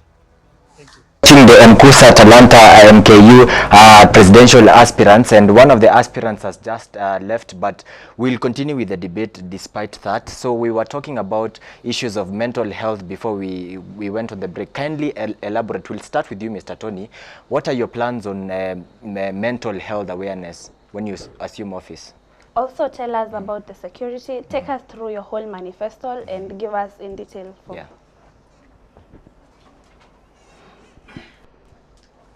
Thank you so much. As I finalize my speeches today on mental health, I think we are going to I'm going to put a program that's mental health awareness to all comrades of Mount Kenya University, and we are going to share out this in details to the comrades to be aware, because some comrades are going through these difficulties. It can't be school fees issues. It can be school fees, residential areas, place one car. Then let me say also to those who are surrounding them, it can also be the issues of relationships. I think we are going to air out this when we hold up a mental awareness forum with all comrades of university. We are going to set a date for this. In the issue of security, we are going to make sure we use up to now we have a police post near the school. We are just going to emphasize on how the police are going to patrol over the night, or most of the time toward the rural areas around Stare, all around the school and residential areas of this of students in school. We are going to make sure the police are always watchful. They put patrol and each and every time. In my manifesto, I have some of my manifestos. We have Comrade Baraza, of which my brother Rosasi talked about it. Comrade Baraza, annual Comrade Baraza. We have MKU to the World program. That is it happens in the medical school, medicine and surgery. This a point where the Mount Kenya University students, they go out of the country, they learn for some months, then they come back, and the other students from outside the country, let me say Uganda, they also come for some days in Mount Kenya University for studies, and we exchange. That's how we are going to do it. In my department, let me say dental technology, I'm aware that the currently constructed laboratory in Uganda, that is in Kigali, it has the better equipment than ours in the main campus. So I'm going to make sure our students visit Uganda to see this different equipment, and they can work better and they can know how they operate. Again, I also have inclusive, another manifesto. We have inclusiveness, and representative in the and representations in the cabinet or also in my office. That is, we have people with disabilities, students with disabilities. One of them or two will be representing them in my office. We have the delegate themselves. They are leaders. I think they are leaders who are going to represent their different departments. They are also going to be included in my leadership or in my governance. Again, I'm aware that we have different denominations in this institution. That is, we have Muslims, we have Christian unions, we have CU, and we have SDS, and some other denominations. So I'm going to include these guys, let me say the leaders in these denominations to my governance, because they also manage a large group of people, a large group of students. They also collect other informations in the views of the university. So these guys, they are each are going to, we are going to have their representative in my office. I'm also advocating for these guys to, for instance, we have the CU chairperson, we have a SDS chairpersons. These guys, they also manage a large group of students. I'm advocating for them at least be given some tokens each and every month. If this can happen to Mr. MKU, Mrs. MKU, MKU cabinet, students cabinet, why don't these guys also be given something? At least they feel motivated as they guide these large groups of students. That's in that line. Again, yes, I think I have annual Comrade Baraza, and also have, I talked about scholarship and help, bursaries follow-up. I'm going to do follow-up of these bursaries from different constituencies because they have representations from different parts of these counties. Thank you so much, and God bless you. Mr. Tony, before we finish over with you, if you assume the seat, kindly tell us what your legacy is going to be like. How do you want your legacy to look like in case you're going to assume the position of the president? Thank you so much. My legacy, I want to leave a wonderful legacy for this great university in different areas.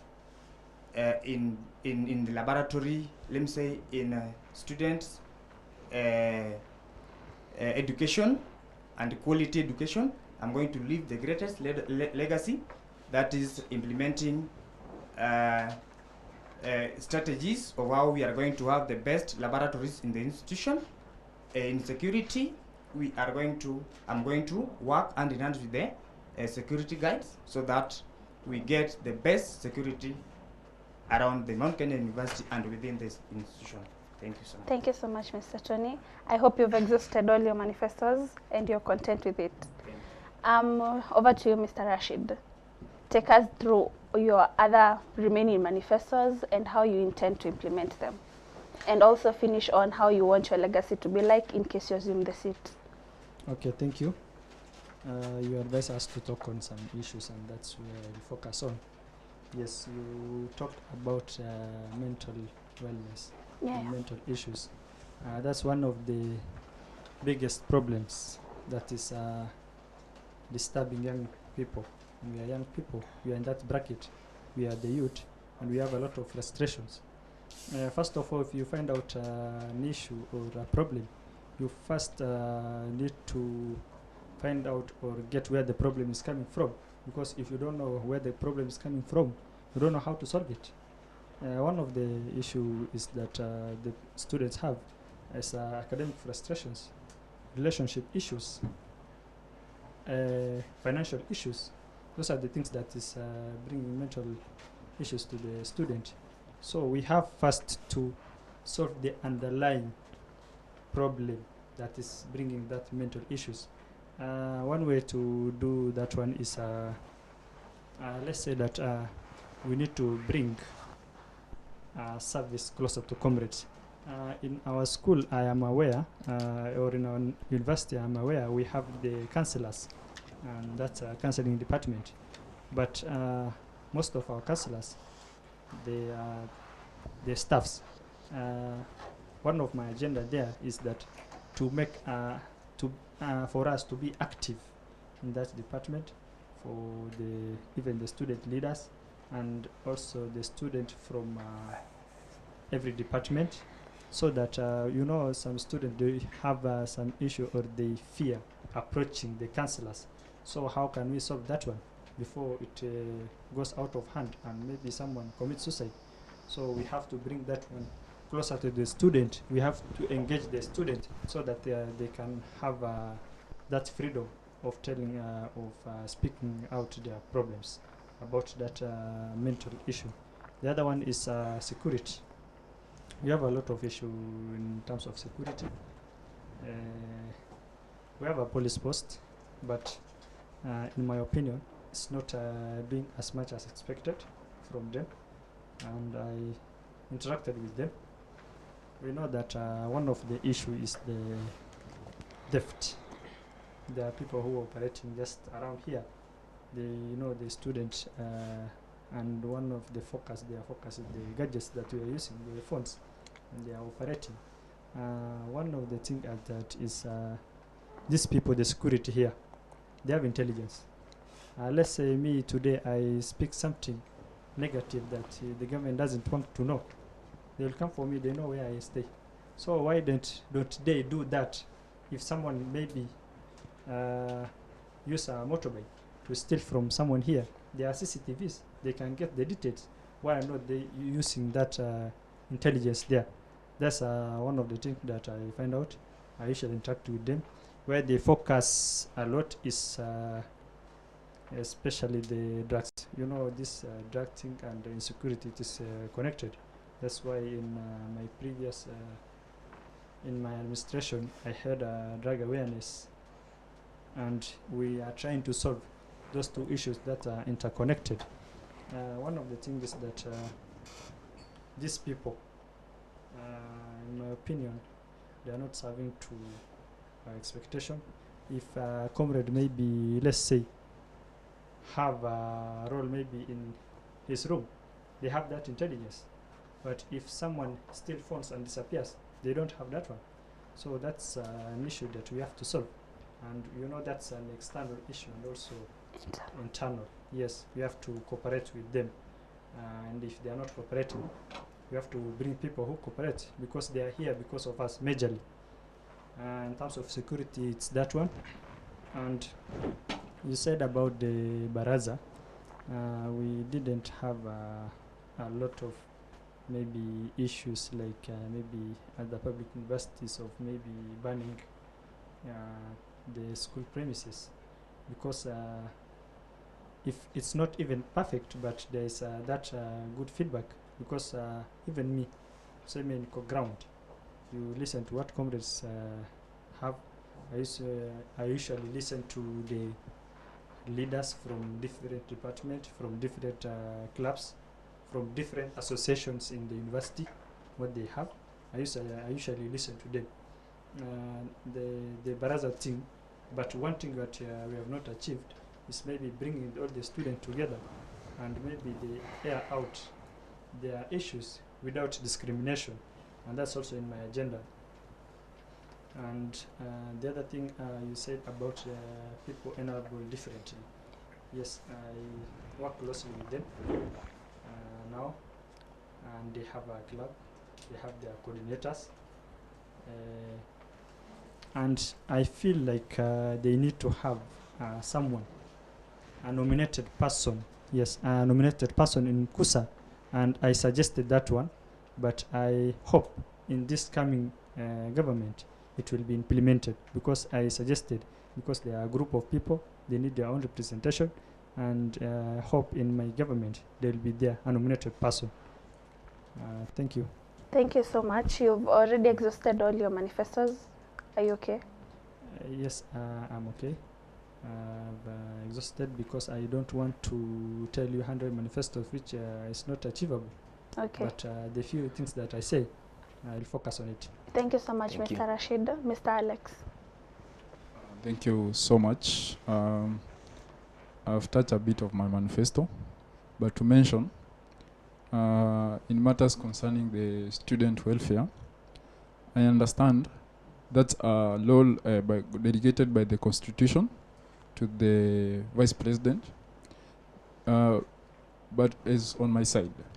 If I'm given the opportunity to serve the comrade, it will be my honor to ensure that on the side of student welfare, I bring this idea whereby the student are empowered in terms of, like, if you look at the current council, the student welfare that was mostly done is on the side of the girl child. But then, what about the boy child? If we leave that obligation just to the vice president, it will be a bit unfair. So that's where I come in as the president.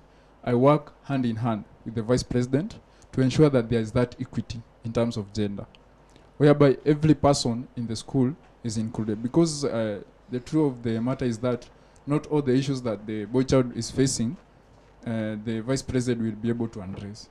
But then, if we work with the vice president, we can be able to empower everyone. I'll say, like last time, there was a ladies' forum that was done, whereby that lady forum, I didn't see any boy child going to that forum. At the same time, there was a men's conference that was being done here in school, but the men's conference changed to be for both genders, whereby both male and female went for that conference. It's good if we say it's for ladies' forum, let us have the ladies there. If we say it's for men's forum, let us have the boy child going to that event. And that can only be done if the president who is there is emphasizing this is a men's forum. Let us do it with the men. This is a ladies' forum. Let us do it with the ladies. So in matters concerning the student welfare, it is also good to have something that is impactful. It's not good to witness a scenario whereby instead of bringing to Comley something that is that will help that person, rather than bringing something like, I don't know how to mention it, but the protective things that people normally use. Let me just mention bringing condom to people. It's not a bit advisable. As for me, I'll suggesting like sanitization towels. Sanitary towels. Sanitary towels to the comrade. You know, if you bring sanitary towels to the ladies, that's something that maybe there is a lady outside there who can't be able to afford that thing. But Alex, I also feel like you shouldn't do away with the protective gears because they are here to keep us safe. Yeah, but bringing that to event and I normally see them being put there at the what this the entrance, not the entrance, that medical center there. The clinic. City, yeah, the clinic. They are there. They are being offered. You feel like it's not supposed to be? Like when you bring the condoms to an event, while else the school is providing, bring something that the school is not providing. Okay. Like the sanitary towel. I understand. Bring that to an event where you have called ladies. Let the ladies feel appreciated and recognized. Okay. Yeah. When you go to the side of men, when you call for a men's forum, bring something like a boxer there, whereby, you know, it might look awkward.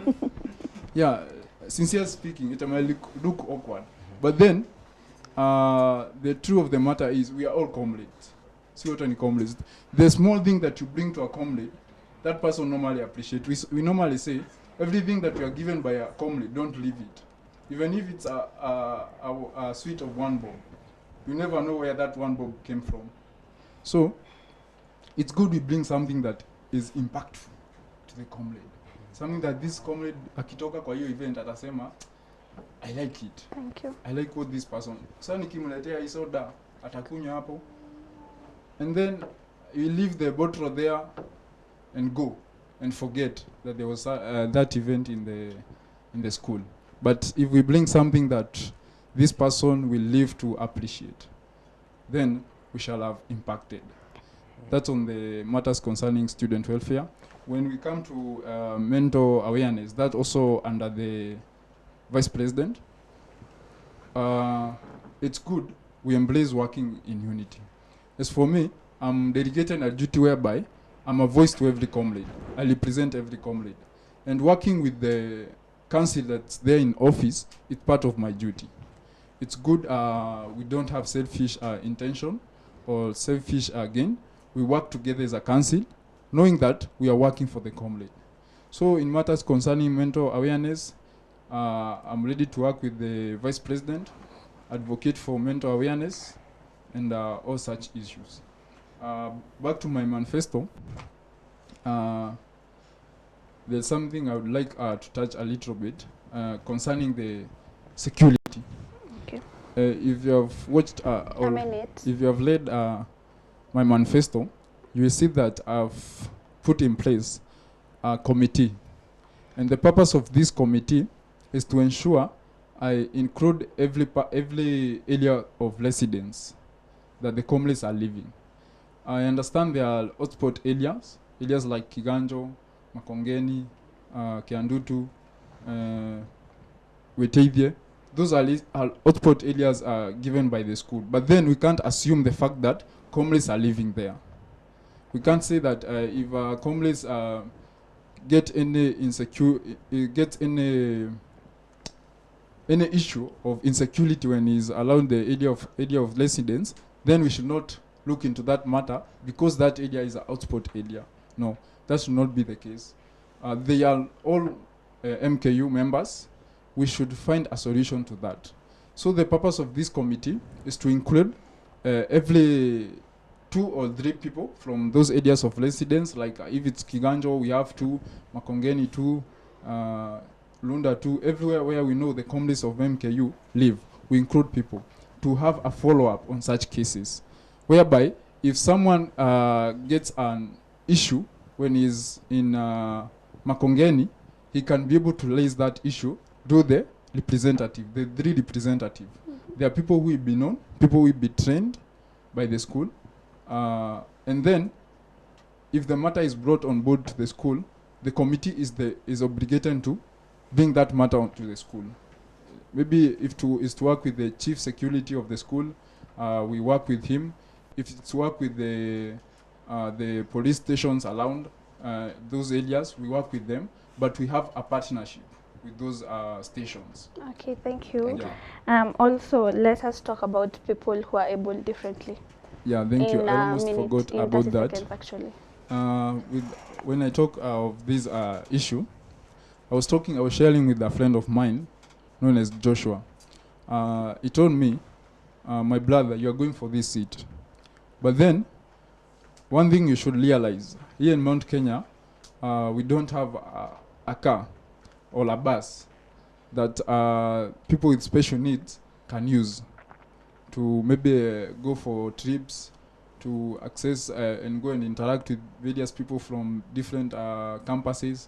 So he told me, when you get into office, make sure you write a good proposal that will convince the school to bring that bus. That bus is something that accommodates all people with special need cases.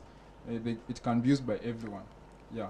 So he told me, make sure you write a good proposal that will include that will help us as people from able different, that will be able to cater our needs.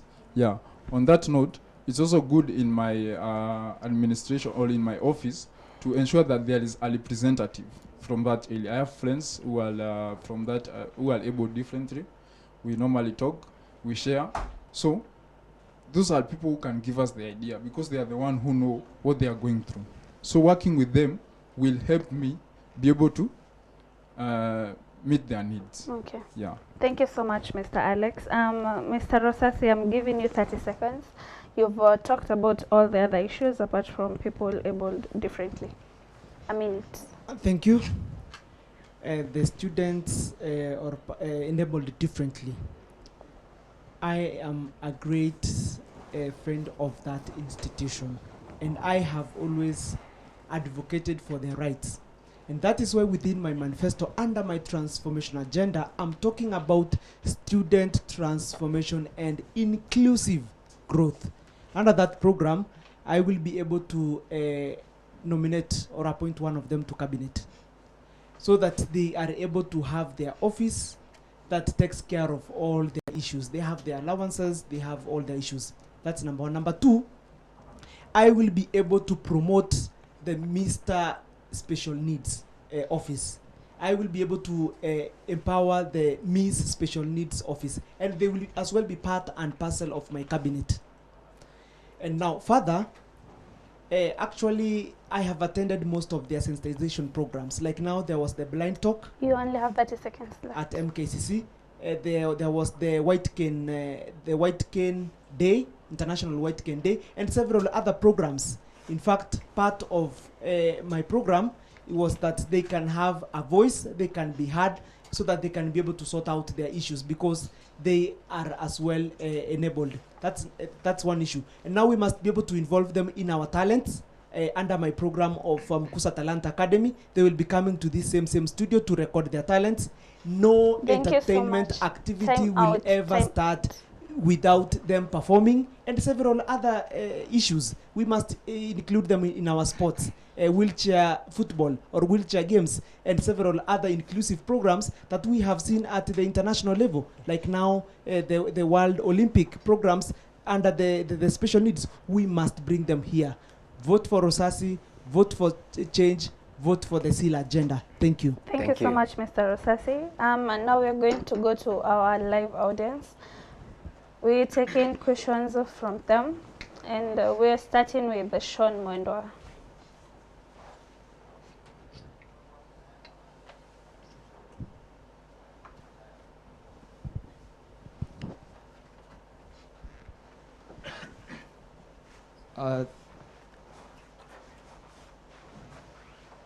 Thank you, moderators, for this opportunity.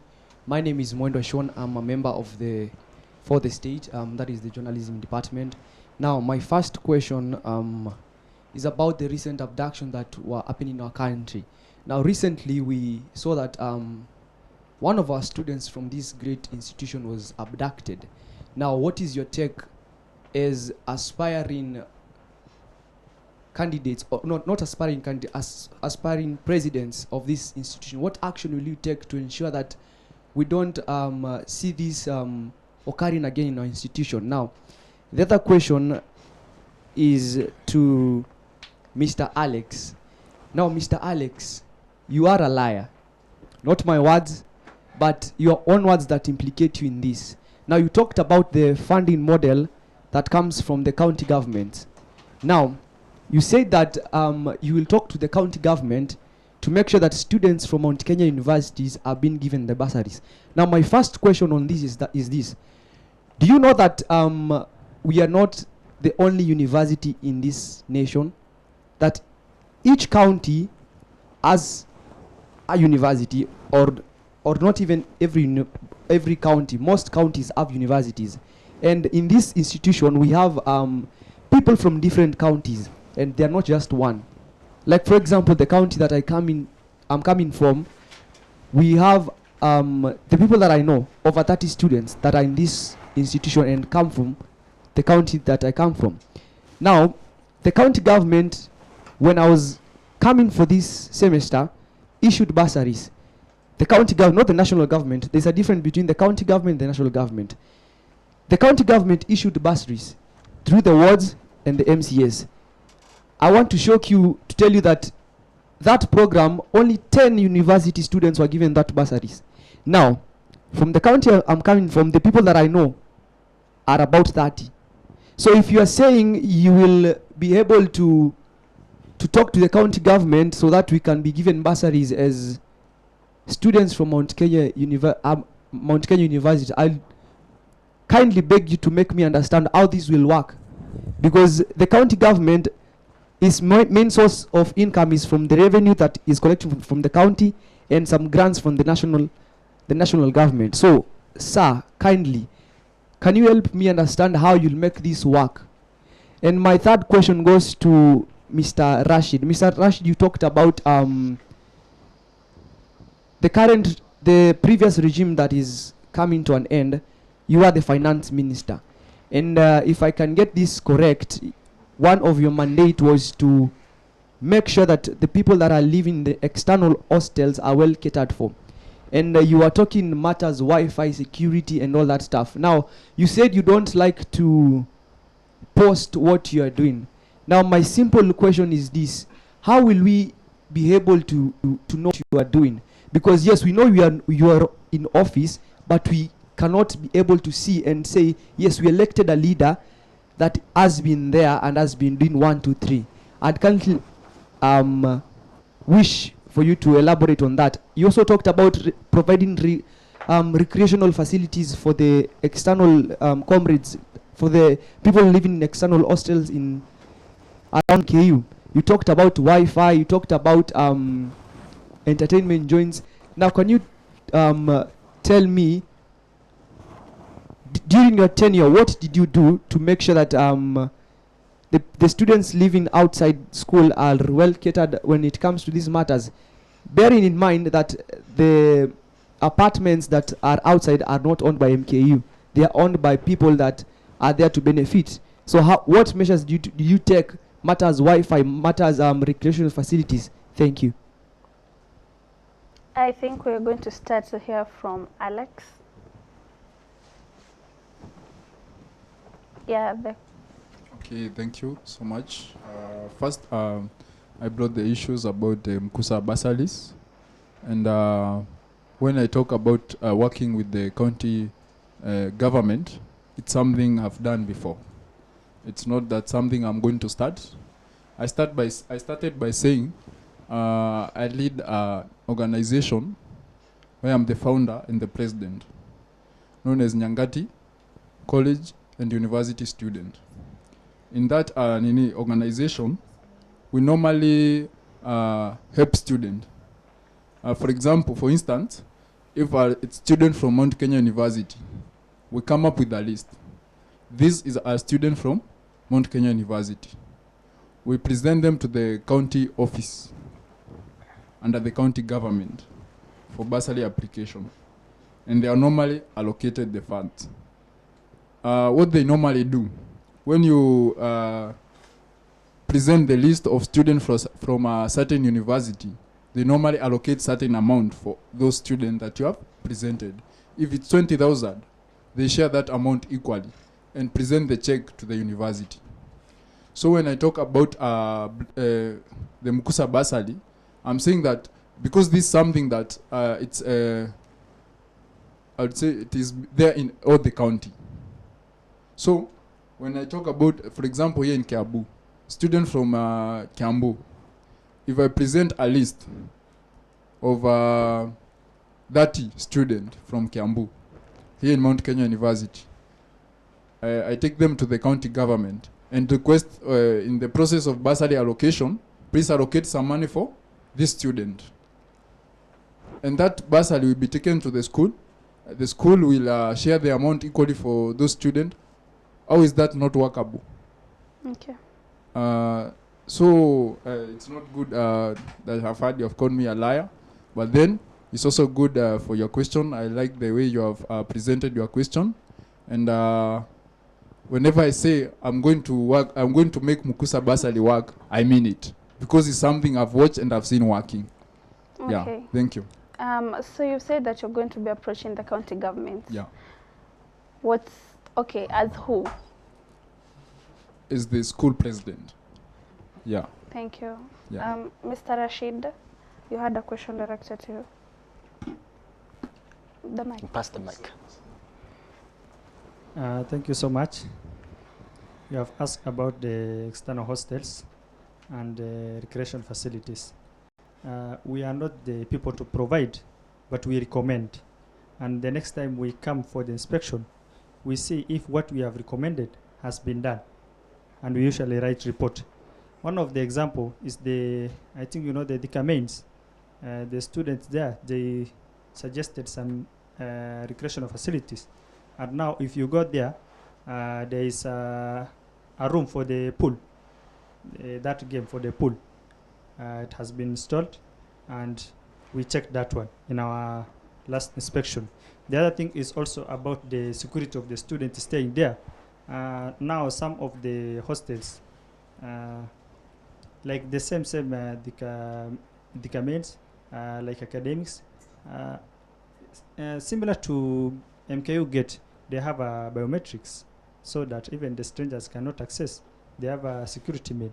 And most of the hostels also, we directed them to install CCTVs for the security of the student. And other things I've said about recreation, we usually check what the students have and we recommend. We don't provide as a school. I correct you on that. And most of the things, we also look at the sanitation, the cleanliness of the room, the number of the students that stay in those rooms. If we find that maybe the room is small, stuffy, and we have like 8 students, we recommend them that we have to reduce to 4 or 6. You know, it's also business, but we also care for the safety of our students. And we have done to several of the hostels here around. Okay. And yes. Just 30 seconds, or you finished? No. Okay, 30 seconds to end up. And also, you told me about maybe how you, maybe if you want to know what I do, we usually do our things. I write a report and we file the report. There is a report for what I've done and there is file for that one. Yes, thank you. On the first question, he had asked about abduction issues.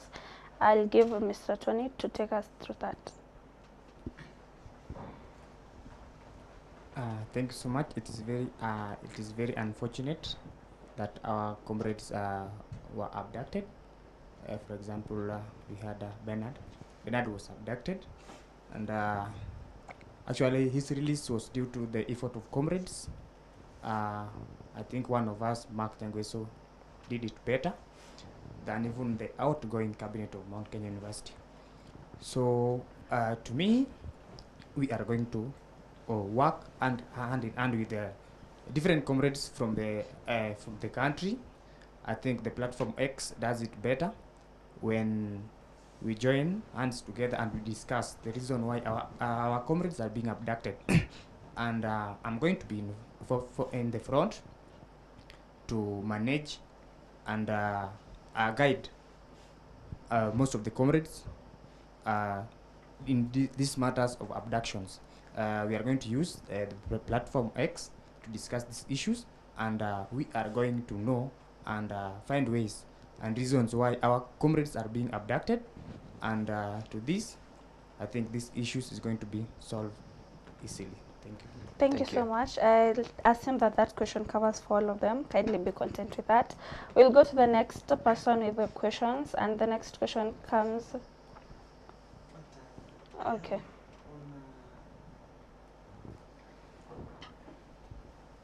If I fail to talk about abductions, I will have done most of the comrades an injustice, because my brother Bernard Kavuli will share history. In the year 2022, he vied to become the Secretary General of Mkusa, and I was a commissioner then. And I saw a young man who was very passionate about service and issues of the society. And therefore, it will be absurd if I do not talk about that. Article 33 and 34 of the Constitution of Kenya 2010 talks about picketing and our freedom of expression. And therefore, no government individual or authority should be able to take advantage or punish or take them through a torturous activity or event on account of exercising that freedom. It is derogatory, backward, uncouth, and we must call out the national government through its security agencies for perpetuating that act that is backward, that takes us to an era that we fought so hard to get out of that situation. And therefore, I urge all comrades to exercise as well caution when exercising their rights and freedoms, because we must as well be responsible when we conduct our rights and freedoms. Thank you. Thank you. Okay, back to the audience, and the question is from Daniel. Thank you very much, Elizabeth and John. My name is Daniel Kindi. I'm here representing the people who are enabled differently. And my question, I will start my question to Mr. Rashid. Rashid, when you vying, the time you vied for the position of finance secretary, you informed the students, but the time you resign, we never saw it in the social media or even informing the comrades. What happened, and how will you convince the comrades to vote for you again, yet they are waiting you to tell the legacy that you made? My second question is to ask all of you about the accountability and follow-up. And this is, how will you ensure the promises that you made to the comrades that you are going to fulfill them, because you have made a lot of promises? Thank you. Thank you so much. We'll start with Mr. Rashid.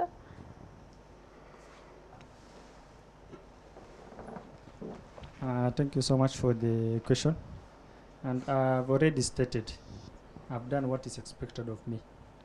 I've done a resignation, and I've sent the email to publish. I think that's where they failed, not me. Yes. Okay, thank you. And on the next question about to follow up, how are you going to ensure that you reach all the other comrades and give them feedback? Sorry? His other question was about how are you going to follow up on the matters about comrades and also give them back the feedback? Okay, thank you. I've already stated most of those things.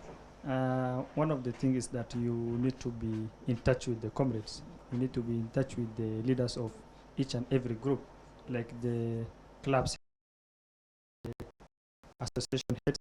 I usually invite them to my office. They come and tell me this and that. I look at the issue, and we usually follow up on the issue, and we solve a lot of the issues together. That's the same way. But to improve on that, to follow up on maybe issues of the comrades, I want to set up a forum, an email, a phone number, a WhatsApp number, where every student can send maybe their issue, and we follow up. It's just a office number and an office email, so that you can send in your issue anonymously. There's no discrimination. Then I follow up on that. Thank you so much. Mr. Alex, are you going to ensure follow-up and feedback? Okay, thank you so much. You've talked of promises, but on my side, mine is an assurance to the comrade, whatever I've said here, assuring them that I'm going to work for them with my manifesto and whatever I've stated here today. So for the sake of feedback and follow-up, that's where in my manifesto I'd stated class rep inclusion, whereby these are the people who get in touch with the comrades one-on-one. So on my side, I should work with the class rep in matters concerning feedback, in matters concerning representation of issues that comrades are facing. I'm willing to work with all the class rep. And also on the matters concerning the delegates. These are people who have been elected. These are leaders who have been given responsibility by the comrades. As a matter of fact, most of the comrades don't know the duties of a delegate. They don't know that the comrades is there just to elect the Mkusa Council. They think they are there to represent their issues. So to meet the needs of the comrades, I should include those delegates who will be elected in to deliver to the comrades. Thank you so much, Mr. Rosasi. Thank you, Daniel Kendi, for the question. Accountability, okay, mine is not a promise. My manifesto is not a promise, but a living document that will that is a covenant between the comrades and I. And accountability is part and parcel of my SEAL agenda. My SEAL agenda stands for service, excellency, accountability, and leadership. So for accountability, Number one, I have said that for the first time, the role of a delegate will not end at the ballot. I will absorb those delegates into 7 student committees stipulated in Chapter 4 of Mkusa Constitution so that they can have checks and balances of my administration. Number 2, students baraza. We will be able to air out our issues at that baraza and we will be able to pick them up. Number 3, my leadership style of management by walking about. I will be everywhere so that we can be able to sort out those issues at an impulse. And the most important part for me to promote accountability within my council, because I will serve as the chair of the governing council who is in charge of the main campus and all campuses. I will introduce what we call a weekly report.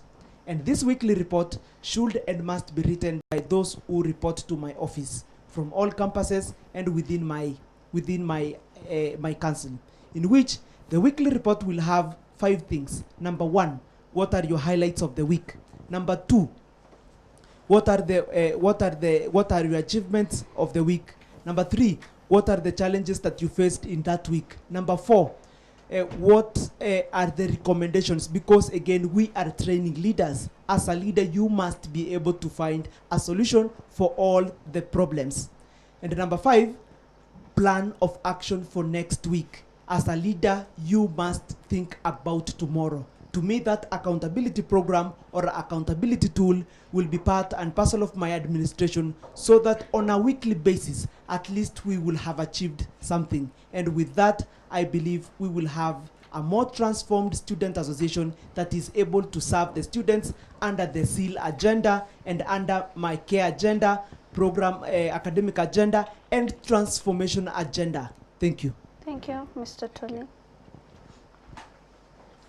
Thank you. As a chairperson, I'll be accountable for everything, especially in the cabinet. I will check each and every person, each and every cabinet members does these roles, and her roles as written in the constitution of Mkusa. So I will be accountable for everything, and I will be kept watching and following activity each and every day, evenings, and write a report each and receive a report from each and every person from different dockets. I think I'm going to do that perfectly as a Mkusa chairperson. Thank you. Thank you so much. Back to the audience, and our last question is from Nyangweso. Sorry. Yeah.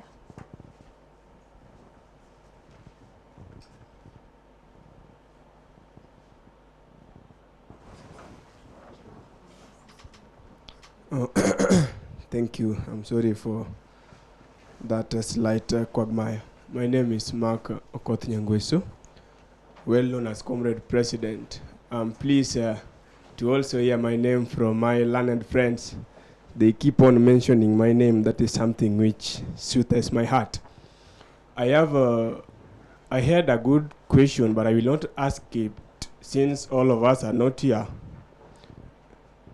And I only ask 2 questions. My first question is going to Raska Rashid. You are in the outgoing cabinet.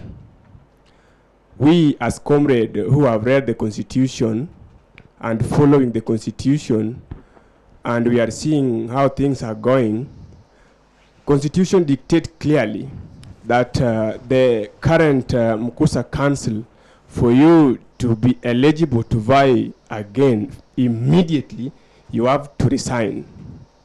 Can you have the mic? Yes, thank you. You have to resign. My question is this: did you resign? If yes, were we told that that docket is vacant? That is my first question. My second question is this: you are in that cabinet, you are in that Mkusa cabinet. Were you working as a team or not? If you are working as a team, why did you not channel those your agendas which you are telling us that you are going to channel once you are elected as Mkusa president to the president, so that they can work, so that you can work together towards achieving them? My last question is now going to all of you, and this is the question. There is some kind of uneasiness at the gate. Number one, we have to applaud the school for keeping us safe when it comes to matters of security. But at the same time, we must also check the disadvantages of such kind of security measures. Yesterday, just to give an example, there was a queuing of comrades as far as from the gate towards the police station. It's not time for gate restriction, but there's a queue. Soldiers there, the security personnel there are checking our IDs and also ransacking, checking if we might be carrying something which is illegal, which is also adding up. We have to also understand that. But my question is this: why must there be that queue? And all, remember, there's class going on immediately. Let's assume there's a class starting at 1. There's class starting at 1 going on, and there's a queue from gate up to the police station. What are you going to do to curb such kind of wastage of time? Thank you. Thank you so much for your question. Yes, to your question, I answer yes, I resign. But I also wanted to ask you, maybe if you know a specific clause that maybe I violated, you highlight so that I answer your question on that specific clause of the Constitution. Okay, I can't remember it well, but I know it's a fact that you have to resign for you to vie again, which you have said you resigned. I accept. Were we told that there is vacancy in finance docket? That is where problem is. Just to inform you, it's not only the finance docket now. All the Mkusa seats are vacant because it was dissolved. What does Constitution state for you to vie when you are in the current Mkusa Council? I checked on the Constitution. I read at the requirements, and there was no clause that says that if you are vying, you are not supposed to buy. There's no specific clause that is that says that if you are in office, you are not supposed to buy. There's no specific clause on that. Maybe so you can highlight if you know any. From my own understanding and how I read the Constitution, is depicted there vividly that you have to resign 3 months to, if I'm not wrong, 3 months to. Did you do that? Meaning that post must be vacant. I want you to highlight that clause because we have the Constitution. You have the Constitution with you. So in nutshell, I'm trying to give a wrong information. Because there's no such clause in the Constitution. But were the comrades told that you have resigned? I've done my part of resigning. But Mr. Rashid, don't you think it was in your place to inform the comrades that you resigned? Because these are the very comrades that you told you're vying for office. You know, in every institution, there's a channel of communication. My channel of communication is when we apply through the portal. But before these online things, we usually apply manually and take our application to the student welfare. And that's the same channel that I used. I resigned and sent my letter.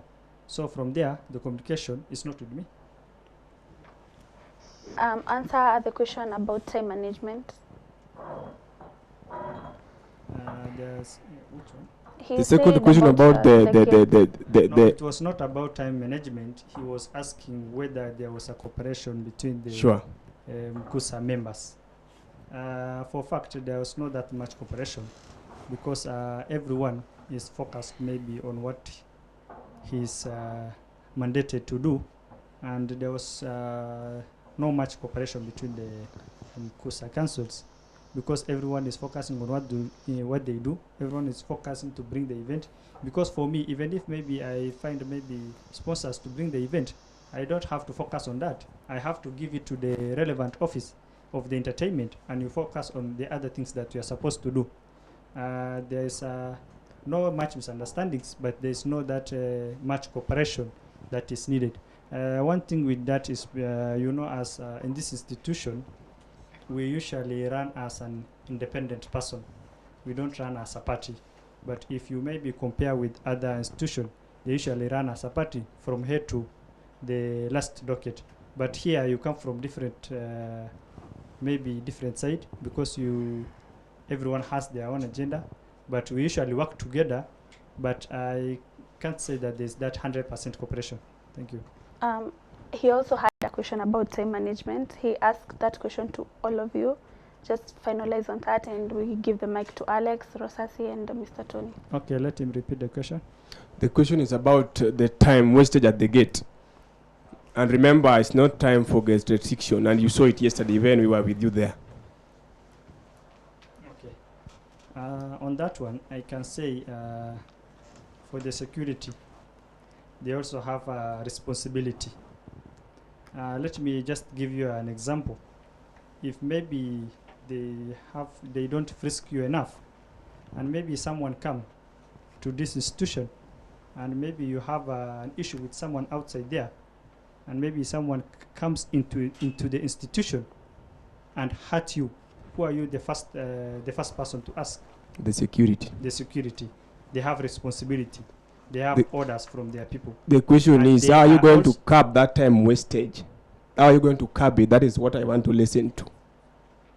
In everything, you also know that there's that rush hour. Mostly those things happens in the morning at 8 or 7, and also at 12 or 1. One of the things, you cannot compromise the security of the comrades inside the institution and also outside. But to curb that one, we may suggest addition of another entrance, so that maybe we distribute the traffic. Yes.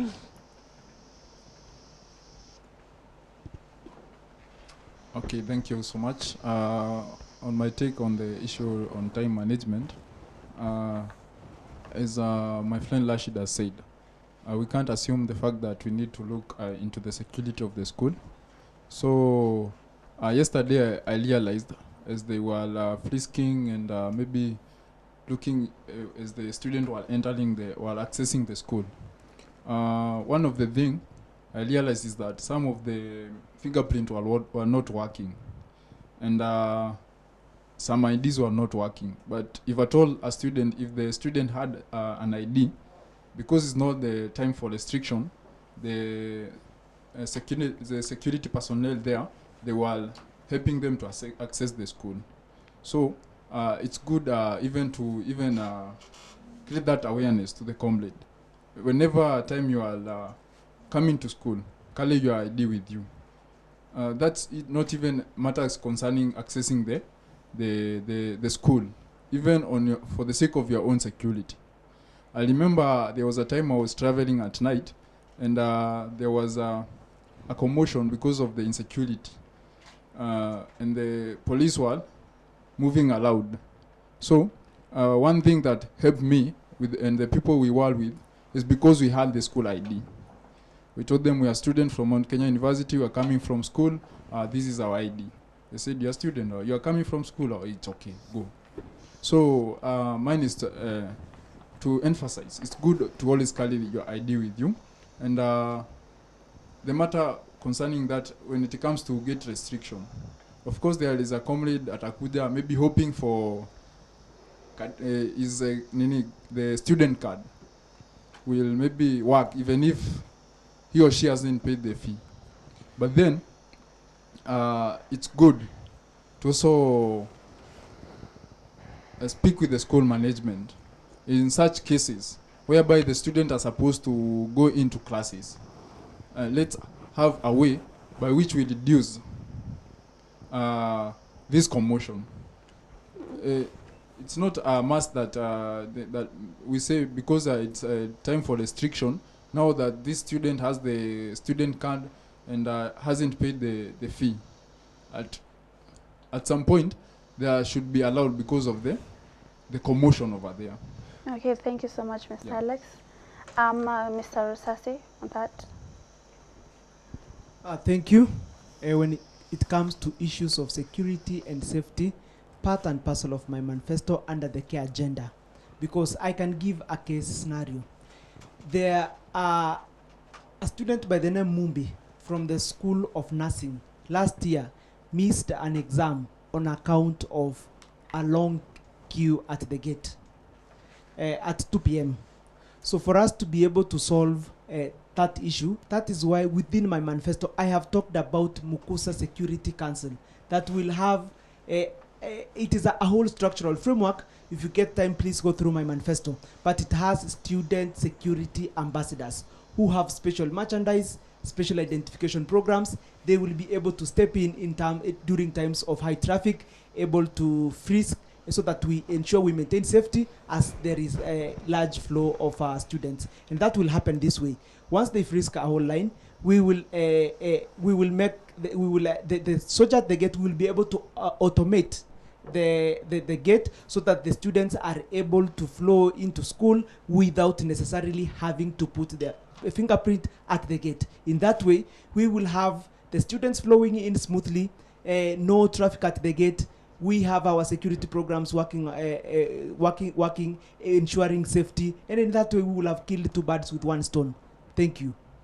Thank you so much, Mr. Tony. And maybe something else within that program, in fact, I had a conversation yesterday with students from the Department of IT on how we will be able to come up with a Mkusa security mobile app that is that has several security features. And part of that program, it will ensure it is able to detect flow at the gates. So it is a beautiful program that will be designed. In fact, they added a suggestion and said that instead of us having several mobile apps, because I intend to digitize our programs, let us have one digitized program as an app that is able to sort out all these issues. But the most important thing as well, let us have it at the portal so that the students who are not able to access it through their phones, they have it within their portal. And in that way, we will have a beautiful security program. Thank you. Thank you so much. Mr. Tony, let him finish and then, okay, Rashid. Yes, thank you. Sorry. Just a minute. About my qualification, we as a student, we as a student body, Mkusa members, we are guided by constitution, by the document. But there is no place in the document that says that if you are holding an office, you are not supposed to vie for it. If you can, maybe you want to challenge me on that, you can bring the clause that says maybe if you are holding this office, you are not supposed to serve in this office, because the qualifications, they are stipulated there. I read and I understood. That's why I applied and I qualified. Thank you. Okay, Mr. Tony. Thank you. The matter of queuing, I think university we have we have 3 entry points. That is get A, get C, and get B. Get A, I think there are 2 entry points. I think most of the queues happen in this side, that is CT and entry and FLT. I will just urge the student. Can you use the mic? I will just add the student from the other side, let me say Runda. Let's use get A because it has 2 entry points for us to access the other part of the university to reduce the queue. And I think that's going to ease the entry in the university. Thank you. Thank you so much. Thank you, gentlemen, once again. And thank you for your patience throughout this interview. It's been quite a long one. So I'll be giving you strictly a minute to talk to the students of Mount Kenya University and convince them as to why you're the best candidate for this seat. I'll start with you, Alex.